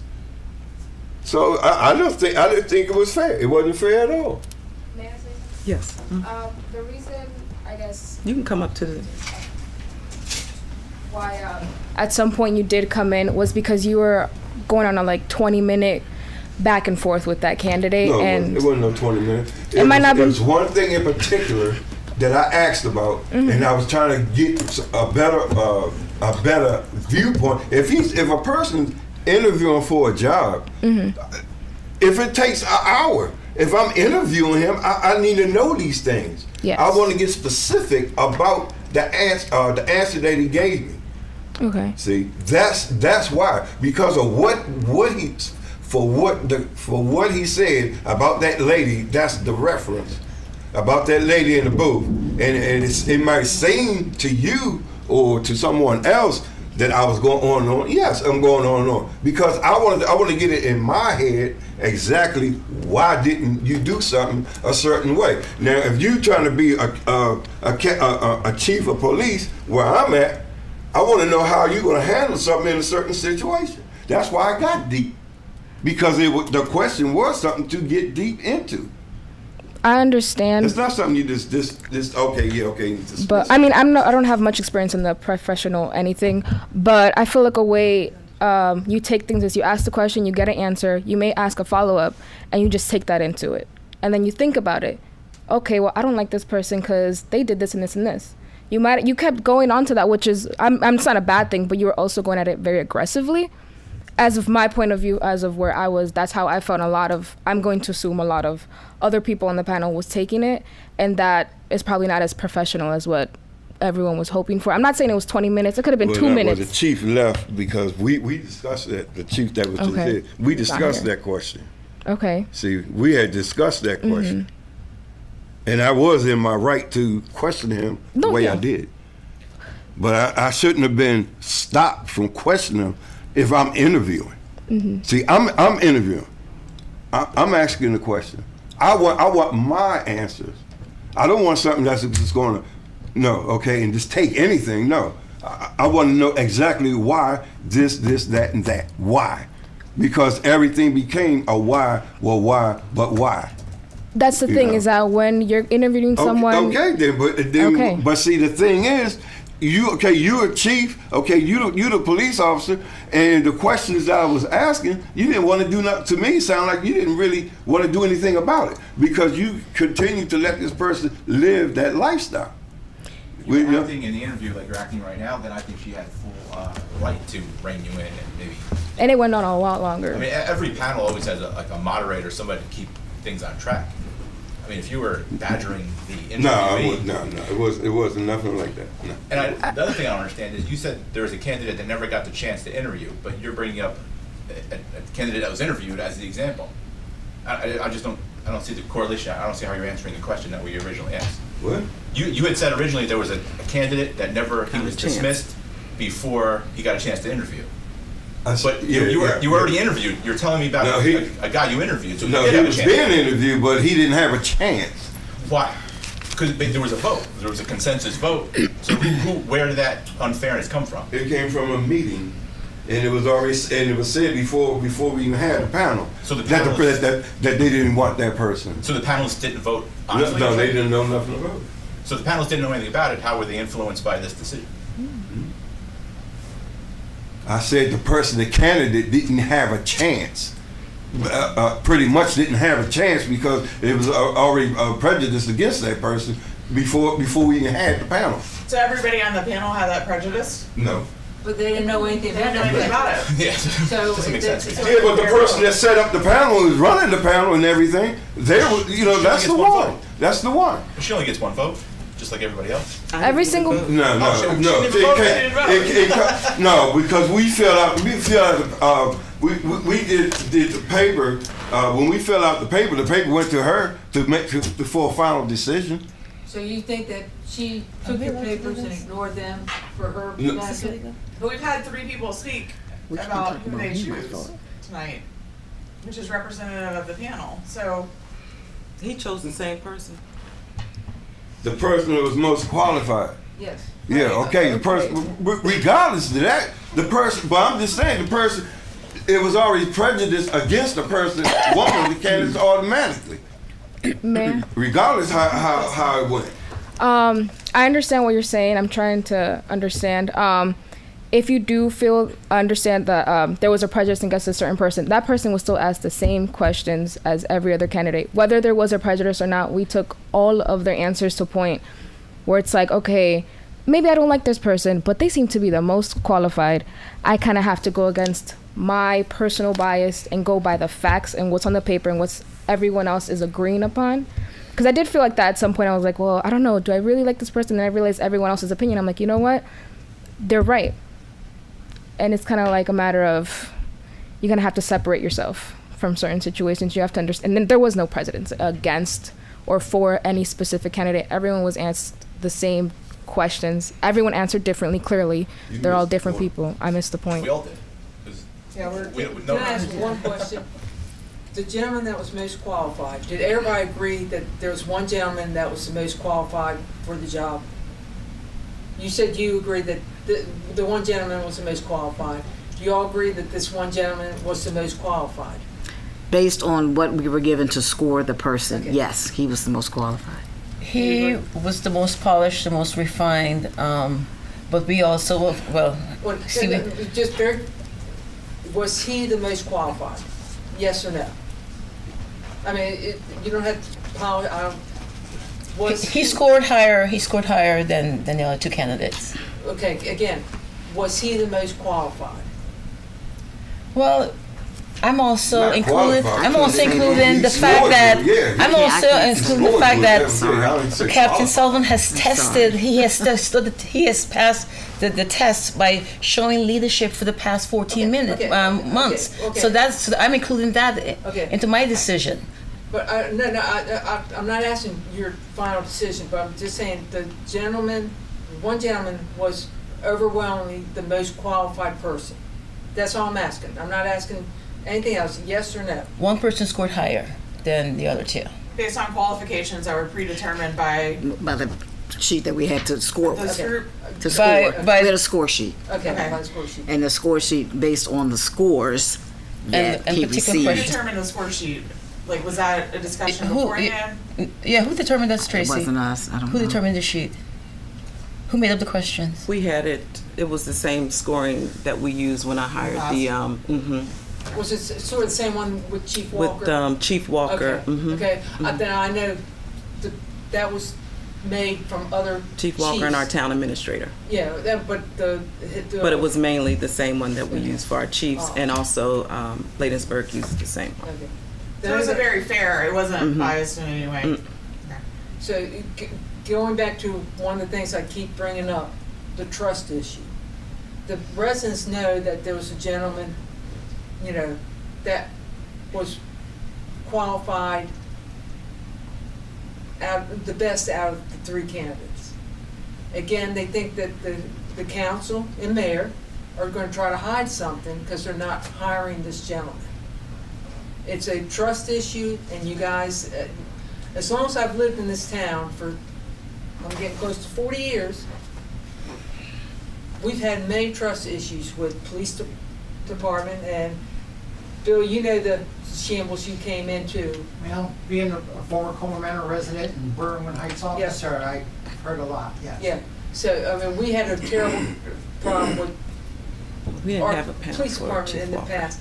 But we also had a terrible problem with their council, they couldn't be trusted. And that's why people will not come forward. That's why people will not talk, because of a trust issue. And you guys are digging that hole and digging that hole. We didn't have a panel for Chief Walker. We did. Yes, The we higher did. panel. We had the chief, the female chief from Bowie. We had Teresa Chambers. I don't think she was the chief of Riverdale. She had just been outed from U.S. Park. from the park police, and there was one other person. But we did that. We, as a council, were not Oh, part of it. We had these 3 chiefs, and there was Chief Walker and a couple other that were interviewed, and they, from the sheet, they said this is the one most qualified. They gave to Adam. Adam brought, Chief Walker, which I was very happy about because I knew Chief Walker beforehand, and that's how we, picked him. That's why I said it's the same one that we used with Chief Walker. But I can't remember who the 3rd person was on that panel. So remember, you guys, back here, you got to remember the trust issue is really getting to be a problem in this town. Sometimes the person with the most qualification is not the right person for the job. Even though you have qualifications, it's not the right person. Sometimes that is true. You can't tell until a person actually gets in the position sometimes. Before I left work, we had a guy apply for a supervisor. Great qualifications. He got the job. He didn't last 3 months. That happens sometimes. Paperwork looked good on him, and but after Also the interview process, though. It's a screening process. So you match up the interview with the qualifications, and you pick a candidate. well, they went through. When they hired him, they went through the qualifications. I've hired thousands of people in my career. I know I don't look very old, but I have. And it's never easy. And I've made mistakes. I've made plenty of mistakes and hired the wrong person. But you have to go by a process, and you have to have other people help you make the decision. And I don't rely just on my own opinion. I never do. I always bring somebody else into the process. And when you do that, you debate it, you talk about the pros and cons, and you look at everything that you can possibly know and recognize that you don't know everything, and you make a decision based off of the stuff that you know. And you may be wrong. You may find out later that it's off and somebody was dishonest or misled you in some way, but you have to go with the facts that are on the table. Right. And the facts are on the table. You guys had a qualification sheet, you had a score sheet, and the community is trusting you to make the right decision. And the community was involved in the decision. They helped make it. So to ignore that and say, I want to go with somebody that has more proof of their time here or whatever, it's just not right. It's not listening to what you know as the facts. And if the facts are wrong, then we find out the facts are wrong, but we have to go with the facts first. And that's why I brought up to get the training for the captain, because whoever's hired for chief, they can walk in here, sign the paper saying I'm now the chief, and the next day can be fired. The captain cannot be fired as a captain. If he moves up to chief and he's not on the streets as a, you're not, if the captain is the chief, there's no way he's going to be able to spend the time on the streets that he's spending right now. Because I'm sure you've got a boatload of paperwork that's got to be done, and he doesn't have anybody qualified under him. He would have to hire outside the agency, in my opinion, to get a qualified lieutenant or captain in here to help with the paperwork and help. I mean, these guys are over a year now, short-staffed, and there's, I'm just guessing, paperwork and other things that need to be done that you have not been able to get to because you're working the streets and not 90% in the office, which is not fair to the captain because I'm sure you're taking things home and not getting paid for. And as citizens, it's not fair to us because we got tired officers out there. Ms. Linda, you were going to say something, I'm sorry. I was just thinking back to something that someone said, if it ain't broke, don't fix it. the horse and buggy wasn't broke. We're all driving cars. Because somebody had a better idea, a different thought, and a different process. So maybe if it ain't broke, don't fix it, doesn't need to apply at all. It's not good enough. Yeah, it isn't, because it's, you have to look to the future, and you have to have that forward thinking. Okay, our police chief, Forward thinking. I'll be honest with you, I call him magic fingers when it comes to coming up with ways to save money. You know, he is on top of it. He was on top of it before he was chief. That's just in his blood. And I thank him every day. But sometimes going with what's familiar isn't always the best way to go. Do you go with what's familiar because it's, you know, we're all warm and cozy, but is it the best way? If somebody else comes along and not only can we be warm and cozy, but we can do this as well, it makes a difference. Now, our former chief was warm and cozy. Everybody loved him. We didn't get anything. We got warm and cozy and somebody who could raise revenue because we changed. Yeah. Unfortunately, we didn't have to go through the process that you did, and you're going through now. And you know, if the old chief hadn't retired, I shudder to think.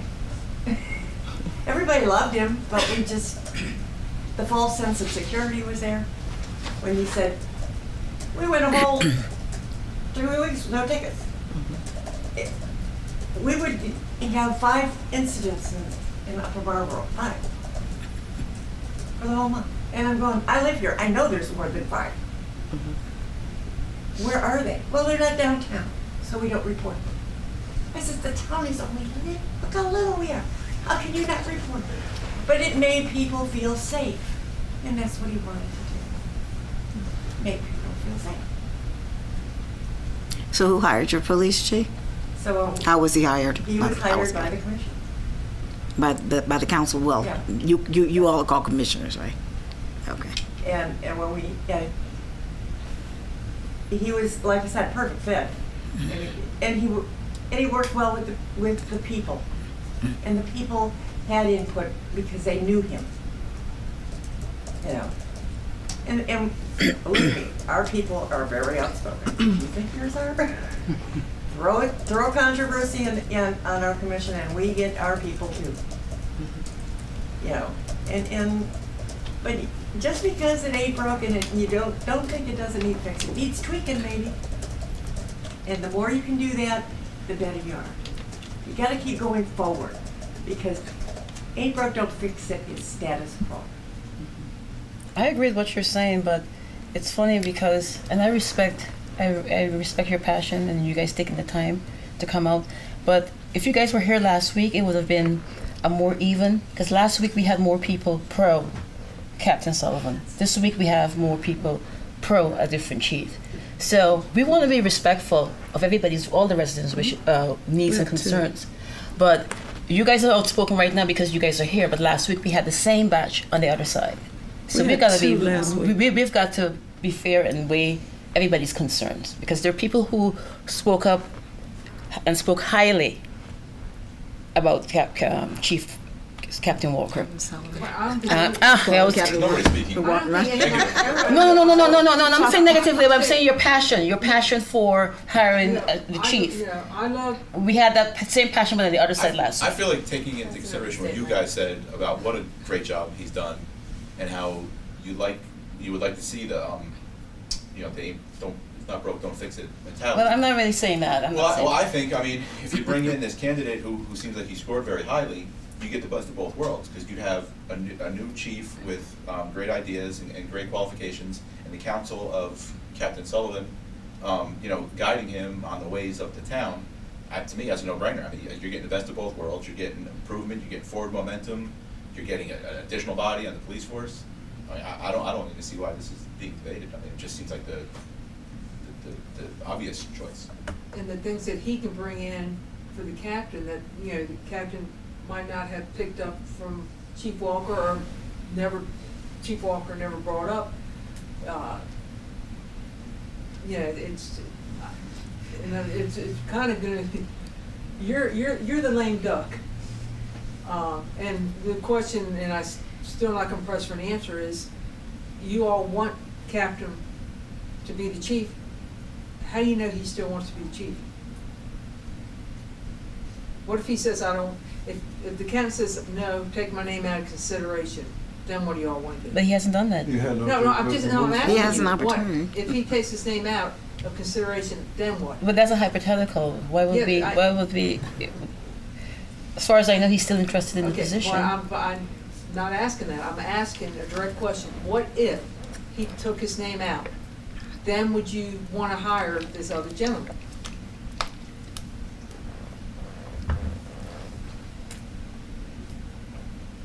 It's yes, I would want to hire the other gentleman, or no, I don't. Still don't want to hire the other gentleman. I'm just asking, if his name, if he withdrew, would you still not want to hire this other gentleman? I think I would ask too, like, what's the fear in bringing somebody else in? Like, are those things that we can really address? Because I feel like there's something more. It's more than a budget. It's more than. Well, I've been on the council for 7 years, and we've had a lot of turnover. And not necessarily in the chief position, but we've had a lot of turnover because we are a small municipality, and it is kind of like a starting ground, starting career based salary, getting your feet wet, getting some experience, and then you move on to a bigger municipality.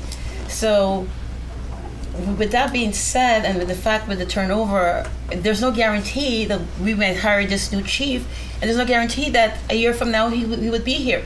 We know that Captain Sullivan is going to be here. A chief's position is not something that's going to roll over. Yeah, but also prior to me being on the council for 7 years, I've lived in this town since 1996, and we've had some chiefs that came in and stayed for maybe a year or so. So there's no guarantee. I feel as though he's proven himself. There's no guarantee he's going to stay for a. Yeah, I know, but we have a better chance of knowing because we know him. See, we can debate this over and over and over, and I understand. We still have to hire 2 people, though, right? A police officer. We need more officers on So the we street. have to hire 2 people. A police officer. So those are 2 people that may not stick around. Absolutely. So do we take a chance with an upper level position, or do we and have one person that's in charge and doesn't have a little support? Leadership. Or do we have 2 junior people who also don't have that leadership? And I mean, we're relying on one person, or we're relying on 2. Like, in my mind, having leadership at the top can strengthen the whole team. Mm-hmm. And 2 leaders are better than 1. But could you give me examples of him not showing leadership skills? Because, in my opinion, and I haven't heard anybody. I'm not saying that he's not. Miss Betsy, she has heard a lot of negative, but I have personally. If I'd heard it, maybe my view would have been different. But I haven't heard anything. There's no negativity against. No, but you're saying with this, people express concerns with the council, concerns with different things, and concerns with the streets and whatever. Do you consider some of the concerns that they're taking that let's say just in the past month, the illegal fireworks, that's a concern. But that is that a concern to you? That a council person was shooting off the illegal fireworks?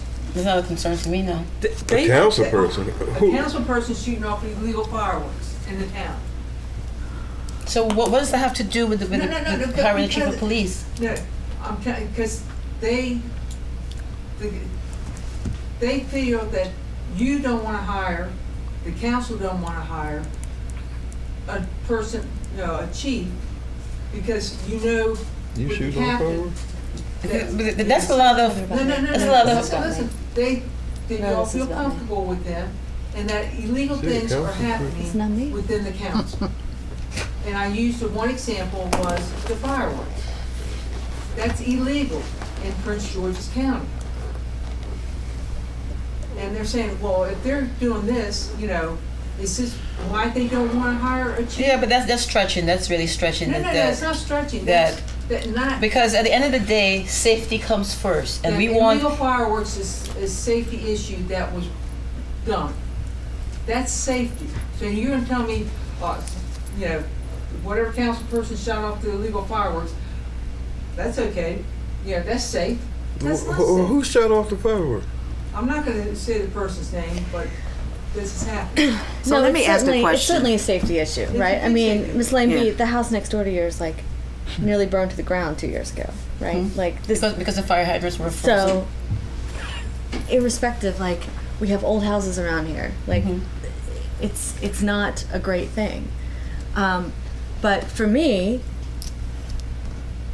I mean, there are issues with supervision that I think are. I mean, it's pretty glaring to me. For example? That we've had to release 2 officers for cause in the last year. And our citizens would And know I'm that. not. This is. So you this can't is ask first them. of all. They would know that. But we've discussed it with you guys. We have had closed sessions to discuss what went on. We had a very young officer who was recruited in the last year, who shot an unarmed person on Kenilworth Avenue. Like, these are big things. I mean, police have the most extraordinary power in our community because of the firearms that they carry. And I think that we need to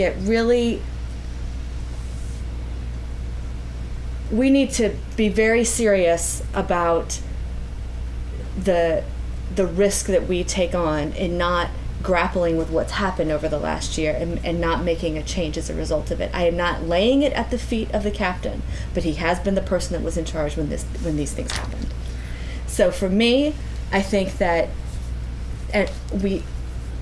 Mark is right. Like, we have the option to have the best of both worlds, which is to keep the captain and his rapport that he has with the community and what he knows about Prince George's County, and then also bring in this new person who has, takes very seriously the need to protect the constitutional rights of citizens and to ensure that Edmonston is a very sought-after police department to come work in. And I think that just for our, let's be real, that if we don't hire the most qualified candidate that everyone here has admitted is the most qualified candidate, this may very well be the last term for all of us sitting here. I mean, this is probably one of the biggest decisions that we have to make. I can accept that. So, And I'll get back to my original question. If the captain no longer wanted that position, would this be the person that you would want to hire? I think he would be the next in line. Yes. But now I have to ask, or because it seems to me that we are questioning the captain's leadership skills, but I'm not sure if we've given him an opportunity at his leadership skills, because I'm not really sure what I guess I could ask the mayor what his leadership skills should be. And I've been here on the council for 7 years also. We've been through many police officers, not one firing or whatever happened with, the Officer Baxter. Not that happening. And I can't say it wouldn't have happened under somebody else's watch. Didn't necessarily have to be under captain. It could have happened under Chief Walker. It could have happened under anybody. but those are the facts. These are the facts that we're I got faced the facts. Again, we're questioning his leadership skills, and I'm not exactly sure what it is that he's not doing as an acting leader that he should be doing. But wasn't he put up against the same qualifications that every other candidate was put up against? Like, wasn't the assessment, and I wasn't part of the panel, I don't know, but wasn't he interviewed the same way? Yeah, we asked the same questions, yes. Mm-hmm. And on top of that, he's been acting for a year? A little over a year, I guess. Mm-hmm. Yes. So in that year, he could have checked all the boxes on that qualification sheet And proven. that he was the best candidate. Absolutely. And I don't know you, so I can't say one way or another. I just am stating the facts. But if I wanted a job and I knew what the qualifications were, then you better damn believe that I would have checked every one of those boxes before it came time for me to interview. And I would have walked in and I would have had a plan and I would have said, this is what I've done, This is how I did it, and this is why I'm the best person.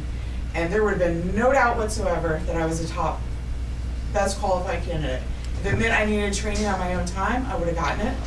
If it meant that I looked at other candidates and said, you know what, they've got this that I don't have, I would have gotten it. And it wouldn't matter if it was on my own time, because if that's something that I really, really wanted, I would have gotten it.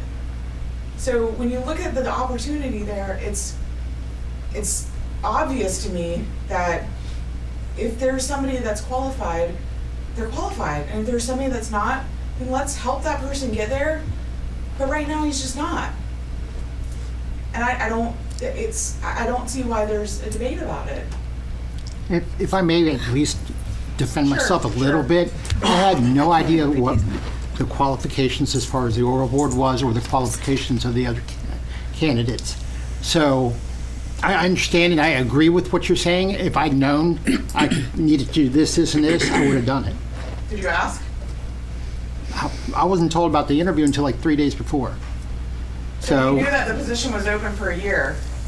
On day one, you could have said, hey, what do I need to do to be the person that qualifies? That's my perception of it. And I'm, again, you and I are different people. But Right. if I really, really wanted something, I would ask how to get it. It was a sudden setup, and It was a year. it was a sudden setup for the interviews and the resumes. Did you put part of the job description together? I put part of the job description together, and I listed everything in my resume that I had. Okay. So We didn't come to a meeting 6 months ago, and this was being. Right. Right. Yeah. I mean. So you know. It seems like it's been going on for wait. And you had expressed interest at that time. So, I don't know. Well, I don't know if there's a difference in being qualified and interviewing. Because I qualify well for a lot of positions, but sometimes I don't interview well. But he's had a year to interview. Every day he works is an interview. I don't think he had a year to interview. May I say something? Go ahead. I went on as the panel. I don't know anything about. I didn't know anyone on who was being interviewed. I just kind of went in, saw what everyone else was looking for, was qualified. I know that I went in specifically looking at personalities and the energy. If I felt comfortable in the hands of this person, if I felt like them in charge, me and my family and my neighbors, we would all feel okay. So that's what I went, and I still had a different candidate on top. So I understand what you're saying about being interviewing and the qualification, the difference between qualifying and interviewing well. Right. Qualifications, I guess everyone was great. I mean, I didn't see much of a difference, to be honest. But between just being there, and if I felt safe and comfortable with certain people, I still had a different, I still had the top candidate. And that's something to put input, because I mean. Right. And to get back to my question, Ms. White has answered it. If, the Captain Bax doesn't want the job, do you agree that this other gentleman is the most qualified and should be hired? If the captain doesn't want the position, yes. Thank you. Mr. Johnson, same question. If the captain does not want this job, he backs out because of all this or whatever reasons he might. Would you agree that the other gentleman is the best qualified? Yeah, he would be the person for it. Okay, so he would be the, Sarah, I know I don't have to ask you, and Tracy, I don't have to ask you, just you guys already voted for him. So thank you for answering my question. So we all. That sounds like a dumb question, though. Well, answer I me. mean, if there's nobody what's the job, then the person be qualified. There's so three. you say, well, we're hiring. There's three candidates. No, I'm saying, you said you demanded whoever was qualified. If Captain doesn't want the job. If he doesn't want the job. Say that he doesn't want the job, then of course he's the next man we want. That right there is common sense. What, with this group, I don't know. Well, okay. Thank you. So, I don't want to belabor this.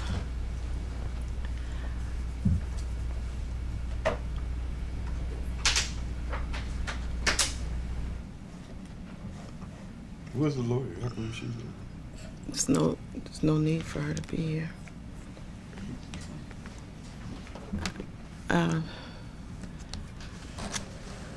So where does the council stand? I would move to hire the candidate that got the top score. That's where I stand. There's a motion to hire Tyrone Collington as our chief of police. Is there a second?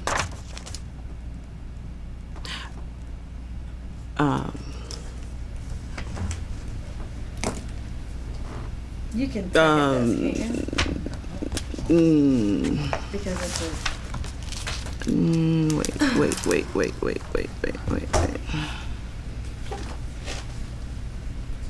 not that it appears to matter, but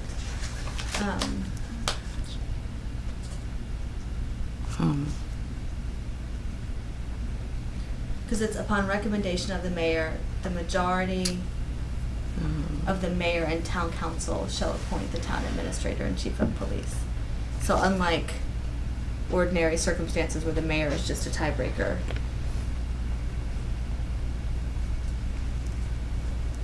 Do you have your municipal government structure? Municipal government structure. That's the tiebreaker. The document that Yes, right here.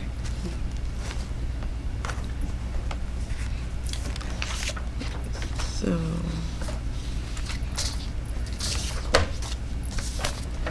because I think we have to actually take a vote. It can't just be a motion that fails. I guess your vote could be to accept the recommendation of the mayor to hire Tyrone Collington, because I have to present the contract.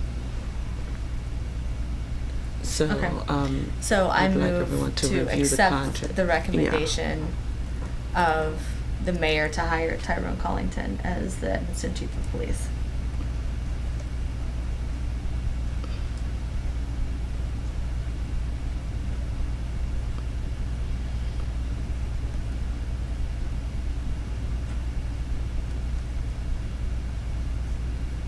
But what I'm saying, Tracy, is I think you can second that under the, under the charter. Yeah. Second. I forgot. I'm so used to not voting. All right. Sarah, a second. How do you vote, Miss B? Nay. How do you vote, Miss White? Nay. Mr. Johnson? Nay. Ms. Tuberville? Aye. And I vote aye. Motion not passed again. So the council voted not to hire again. And I would like to make a motion that we hire Captain Billy Sullivan to be the chief of police. The mayor has to recommend. Under the charter. Okay, then we have to change the charter. So that nothing happens. We're at an impasse, it would appear. It's unfortunate. It's very unfortunate. That's it. Billy, where do you stand on this? I'm here. I'm just here. That's the best thing I can really say right now. I mean, I'd like the job under normal circumstances. I have no problem being the captain. So they control it. So. Well, I'm saying, I know this isn't normal, and you're under the gun, and so I feel for you because you're kind of screwed either way. Can I ask what your plan is if you were to become the chief, what your plan would be to bring in a lieutenant or promote from within, from what I understand? To be honest with you, as I've discussed with everyone pretty much openly, I plan on bringing my corporal as my sergeant, as my number 2. There's, it's like you got to train everybody to do the job. I wasn't always good at administrative stuff, so I just have to work with him to get him on board more. But that's, even though I was never military, that's my philosophy. You bring your people up to take your position. Sure. I'd like to get fully staffed. There's other things that I would like to do that's out of my control to help bring funding in. And just keep working on the community relations and enforcement as best I can. So you feel that yourself and this corporal that you would bring up would be a better leadership team than yourself and this other candidate for the town? I met the man for 5 minutes, so it's not really, I mean, I understand some of his background from this conversation, but that's sort of a hard question to answer. He has more, like I said earlier, he has more training because he was in a large department. He was able to do more things because you can do more things when you got 30 or 40 people versus 5 or 6. What about the? I think we could learn from each other, to be honest. Sure. I mean, do you guys feel that, Captain Sullivan as the chief, bringing up a corporal with little to no experience would be a better? Nah, that's not what I said. Administrative I'm experience. saying from what I'm hearing. Yeah. I'm not quoting you, but from what I'm hearing, he'd be a lieutenant in training or whatever. A sergeant. Sergeant in training. So that would be a better position for the town than an experienced captain. I believe with the proper support and training, yes, with the proper support and training, and once the commitment is there and the dedication is there, I think it could work. I believe for the years that I've known him, who I think he would recommend, for the years that I've known him, again, I think with the proper training, that it would be a good fit. I do for both of them and for the town. Better than the alternative. I think so. And if I may, my corporal has been an officer for about 12 years. He's retired military, and so that aspect of the control and supervision is very strong. Just the paperwork, that would be the hardest issue for him. Well, each police department is totally different from another. So he may be a great guy in Timbuktu. Come to La La Land, he might not. So it doesn't. All I can say, if he comes in, I'll be more than happy to work with the gentleman. If he comes, you say, but. Right, and that's the unknown is what scares me. Exactly. The unknown is what scares me. Right. I know, yeah, but in what way? What way is there an way in both ways? We're putting the captain into a position that he hasn't fully executed yet. Oh, that's somewhat unknown. Well, in a sense, he has should be been. given an opportunity. Yeah, but in a sense, he I has feel like been. he He should has be been the given an leadership for the opportunity past at least. 14 months or so. Okay, but he hasn't done all the things that need to be done. All of the pieces of grants and all the other things that we've. But if I talked about. recall, I don't recall the top scoring candidate ever mentioning grant writing skills. I don't recall that. I don't think that was. Well, I spoke with him the second time around. Maybe he expressed that during the first interview, but that wasn't something that he truly highlighted and stressed a lot of knowledge or background in Sounds grant like he writing. has, though. Well, I guess so, because she was privy to both. Okay. But I interviewed him separately. okay. So there's two questions here though. We're looking at two people side by side for the chief position, and then we're also looking at two people side by side for the captain position, or for that next in line, right? Mm-hmm. So right now we have somebody good in this position. We're talking about knocking that person out, take a gamble on him in this position, and take a gamble on this position. Why wouldn't we go with one known that's really good and bring in somebody that has experience in what we need in grant writing and the other pieces that are missing right now and let them be a part of it? Why not take a chance on that? Because there's two really good people instead of two people that are learning a new position and needing training and needing to hire additional people and all of that. Like, why wouldn't we go with a chance at somebody on this higher level while we can? I guess because I feel, well, I hate to say You think it would be disloyal to Captain Well, Sullivan? not to a certain necessarily. extent? No, because believe you me, I love Edmondson. I've been here since 1996. If I felt for any reason that he was lacking, and he was not the best fit for that position, I would be the first to say it. You know, But we're it's too talking about much. the qualifications. Yeah, I but wasn't even he's in qualified. it. He's been scheduling, and I'll be honest with you, I see more police officers over the past year than I did under Chief Walker. I feel as though when I But we're not comparing him to Chief Walker. well, We're comparing him to a potential candidate. but we're considering professionals because we're trying to, as has been expressed by the mayor and others, that we're looking for. We want to elevate the town of Edmundston and make it more professional. So yes, Sure. so right, so and the candidate from Tacoma Park, everybody's saying that he's more professional, but I consider. Captain Sullivan, I always get my captains and chiefs. Captain Sullivan to be highly qualified. If I felt for 1 second that with, I don't even know if he needs training in a sense where he has to be out of the office for weeks or months at a time. But everybody needs training. When Chief Walker was here, he went to school and the town paid for it. So training someone who is at the higher level is not something that is unique. It's something that is done.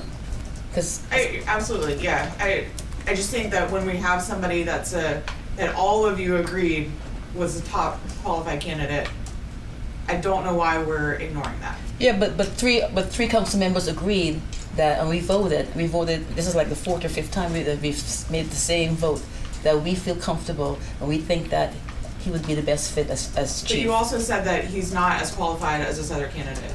When you said that this other candidate's more qualified, that means that Captain Sullivan is not as qualified as this person. That's what that means. During the interview process, he did not impress the panel as well as the others. But in terms of over 14 months, he has done his job effectively. That's not the same thing. Like he did a job as a captain, and he interviewed as a chief, and somebody did better than him. His job as a chief. But Walker's place. But I'm looking more at the experience and the everyday experience exactly, and on the job training. Thank you, Mr. Doyle. I'm giving that more weight than the actual interview process, because sometimes, and we had the same process with Mr. Barnes.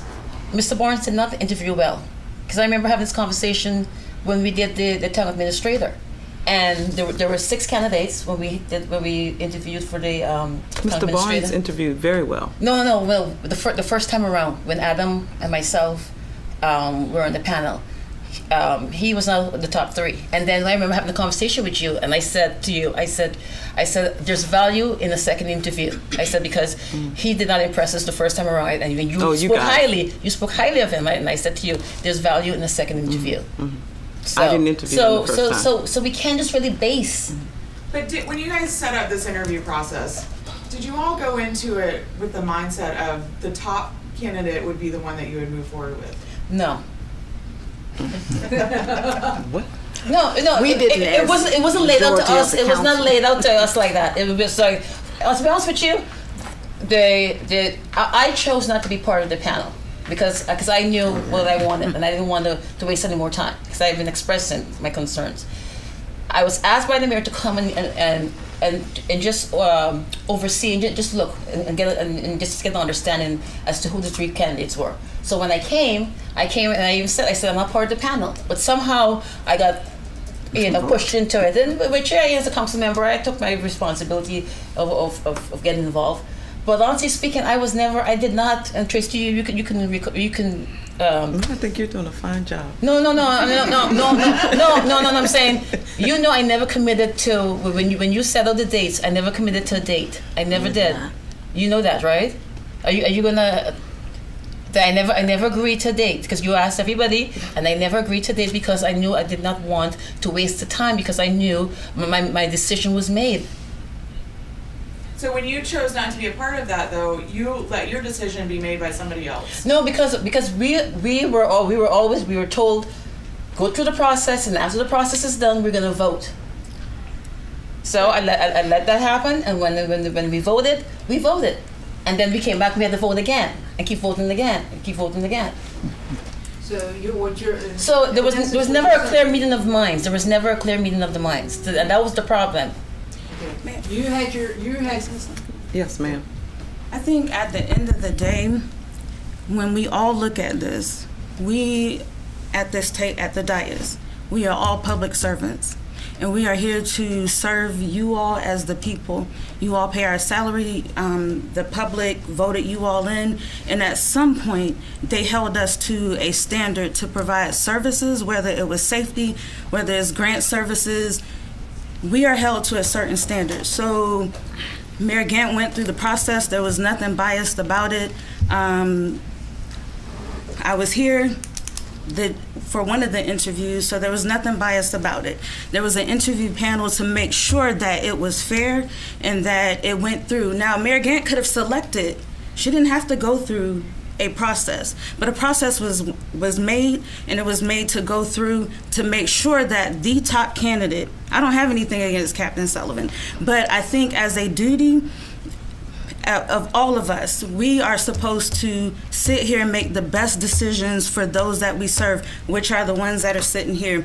And if Betsy is in, I'm out in the town, you may see me, you may not, but if Betsy is speaking with residents and they're sharing their concerns, who are we to disregard the feelings, the opinions, and they may not come into the room. Last week, I saw something different. 2 weeks ago, I saw something different. But I think we have to remove feelings. And I also said to Ms. B one day, we should be forward thinking. We are surrounded by so much growth, but we are stagnant because we can't even come together and decide who should be the next leader, the other leader outside of the administrator. We need a chief of police. You have to set aside feelings and decide what's best for the residents, which, you know, you all are new right here in Emerson Street, am I correct? Okay, so you're pregnant. So these decisions will affect your baby. You understand what I'm saying? Like, we have to set aside emotions and feelings and dislikes for whomever and decide what's best for the residents. I'm very in tune with this community. I provide services. Mr. Barnes and I, we write grants to continue to make this town, if not better, than some of our surrounding towns. So who are we not as public servants not to provide the best for the people that are sitting here voicing their opinion? That's my opinion. We've been going through this, all summer? We're going into a new season. You all have to come up, and if the people are saying, the charter says it, it's a no-brainer. Two things on top of that. Mr. Johnson, you're right. It was biased. You just said you were biased. You were, it's a captain only, and you weren't going to consider anybody else. That's why I excused myself. Okay, but I'm saying you were biased. So you were right. There was a biased person. Two, the mayor has to bring up who she wants to select. I hate to say it, but captain is not going to be ever brought up. I'm putting words in your mouth. I don't mean to do that, but I'm telling you right now, from what I see, what's going on, the captain will never be considered the chief's job. It's not going to happen. You all can keep voting down, and you all want the captain to be it. And I love Billy. I'd love for him to be the chief. But it's not going to happen because it has to come from the mayor.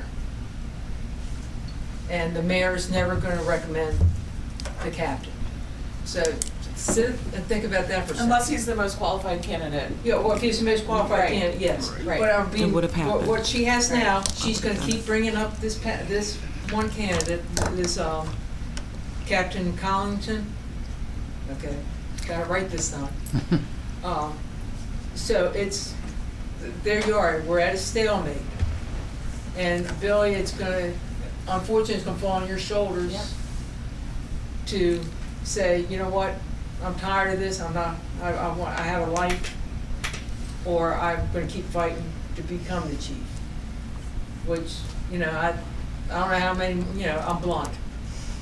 So let me just jump in here with this quickly. I'm sorry. And you're right. As long as this is the way our charter is written, the recommendation of the mayor, you're right. It probably will never happen, but the charter can be changed. And to let you know, to change the charter, it's gonna cost money, plus you Well, have I've to. already okay, checked into that. Okay, you have to advertise it in the paper. It could happen that it could be bump, and not be done until the next election. Okay. And then we're gonna have problems because we're not fulfilling the office, we're not fulfilling our, our quota here of officers that we need. And as I say, you think that the citizens have a trust issue now? Yeah. It's gonna get worse. I'd like to speak to that real quick. Yes, ma'am. It may not be that quick, if I may, Madam Mayor. I find it just mind-boggling that members of the council would suggest that we amend the town's charter because they don't like who the mayor recommended, even though they were also involved in the decision regarding who the mayor would recommend. So I would say, rather than changing the law to suit your whim, run for mayor in 2 years. And if it's that important to you to have the decision-making authority to recommend who's going to be police chief or town administrator or whatever it may be, run for mayor rather than spending money and time on changing the whole power structure of the town of Edmonston that's been in place since 1924. I'd also say that you were dead right that the residents shouldn't trust us. I mean, we have made that perfectly clear over the last 2 weeks, and I hope every resident in this town watches the meeting we had 2 weeks ago and this meeting from start to finish. Because I just can't wrap my head around why we would make a decision that is so not in the interest of our community, but seems to be much more about personal feelings and potentially vendettas, frankly. And Betsy alluded to this, but I'll go there and say that there's a lot of reasons not to trust the council, and there's a lot of reasons that I hope residents show up at every single meeting that we have. We had to pass a policy that we would not make any amendments, or we would not vote in work sessions on things that would affect the finances or expenditures of the town, because that was happening knowing that no citizens were, or no residents were ever really going to be at work sessions to sort of keep tabs on what was happening. So when the majority of this council voted to give itself a raise in the form of a 100% increase in its cell phone allowance from $50 to $100, totally costing the town of Edmonston $3,000. No, that happened under the cover of night because it was at a work session. So we had to pass a policy so that we would be more transparent about it in the future. When we were doing the budget, we agreed to cut the mayor's participation in the National League of Cities to save $2,500, but we wouldn't touch the Maryland Municipal League annual Ocean City junket that most of the council goes to that costs the town $12,000 to $18,000 a year. I can't, the town clerk and the administrator brought in over $1 million in grants, but we nickel and dimed them with questions about how much money they spent to get one of the cars repaired at Danny's. Mm-hmm. And meanwhile, this council voted in April to select a new town auditor that is going to cost us $1,000 more a year for no other reason than we just wanted fresh blood. There was nothing wrong with our existing auditor. Mm-hmm. And so these are just, I think the citizens are right not to trust us. I hope they will vote in 2 years and will hold us to account for the decisions that have been made here. Now that you kind of brought that a little bit to surface, I can tell you right now, the biggest thing that, Thank you, Ms. Tuberville. Is they see that the council people, it's I know I'm not picking on you because I know what you're saying, that anything they're doing is benefiting them. They don't care about most of the citizens. They want to benefit themselves.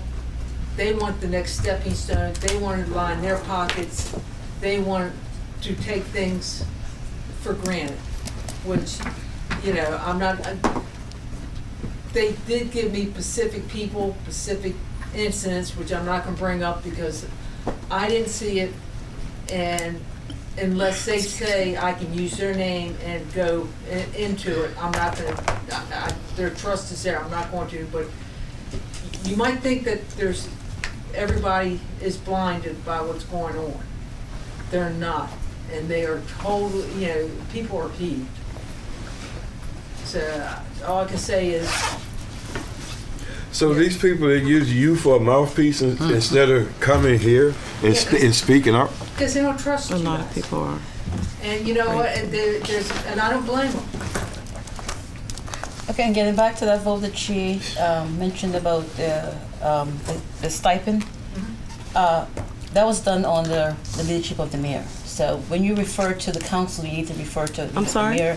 Well, but she said the vote that was done in the middle of the night, I want to remind her that I didn't say that. That was not my initiation. No, I'm talking No. about Mr. Oh, no. That was not my initiation. Because you got an increase from $100 to $150. Wait. I'm sorry. Ms. B? That correction. No, because she was making it seem like the council is doing things behind the residents' back, but I also want to include under the leadership. Yeah, but I you was were the there. mayor at the time, and yes, I you was also there. benefited from that increase. That was not my initiated vote. I did not initiate that motion. I don't vote. Who initiated that? It was initiated by Councilman Johnson. Okay, but I'm sorry. Say that one more time. Councilman Johnson, but he Councilmember Johnson. He wanted all of us to be online with the allowance. Ms. B, what you said was, so that you could try to make me look bad, you just said that was done under the leadership of the mayor. Yeah, but you were this there. This is exactly what we're talking about. This is what we're talking about. Being on one accord. Exactly, because being on we're one accord. being chastised for getting something that's fair. What's fair?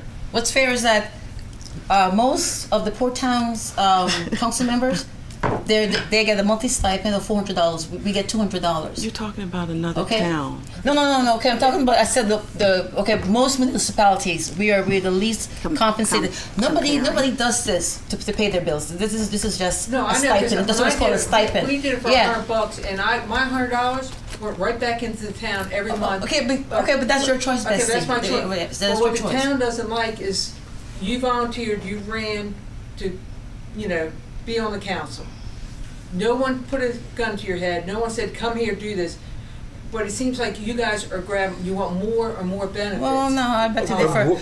But then, please let me finish. But I don't like feeling as though it's the council trying to line their pockets when it was all agreed, and that's why I brought you in, Tracy. It was not all It was all you weren't there, but it was Councilmember Johnson, Councilmember White, Councilmember B, and Madam Mayor.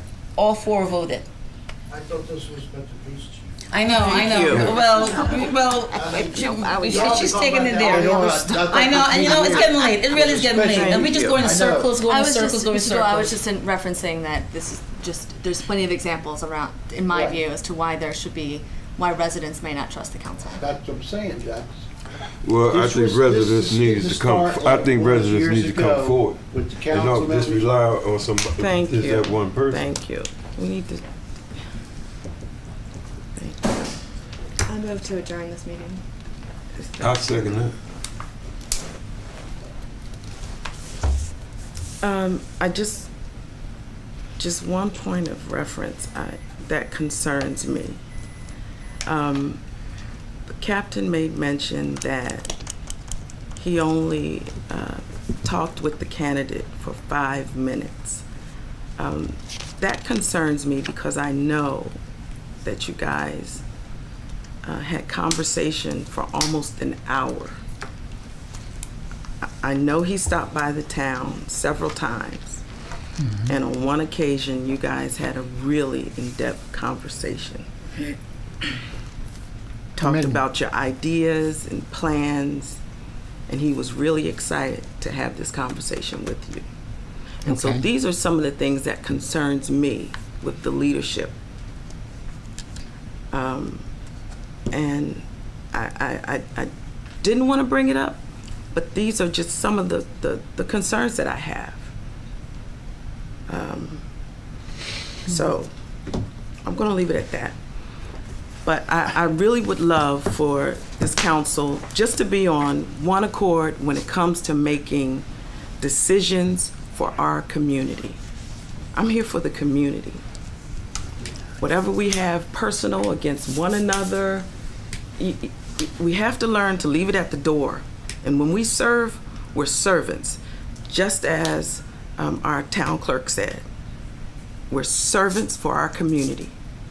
And 2 weeks ago, there were two people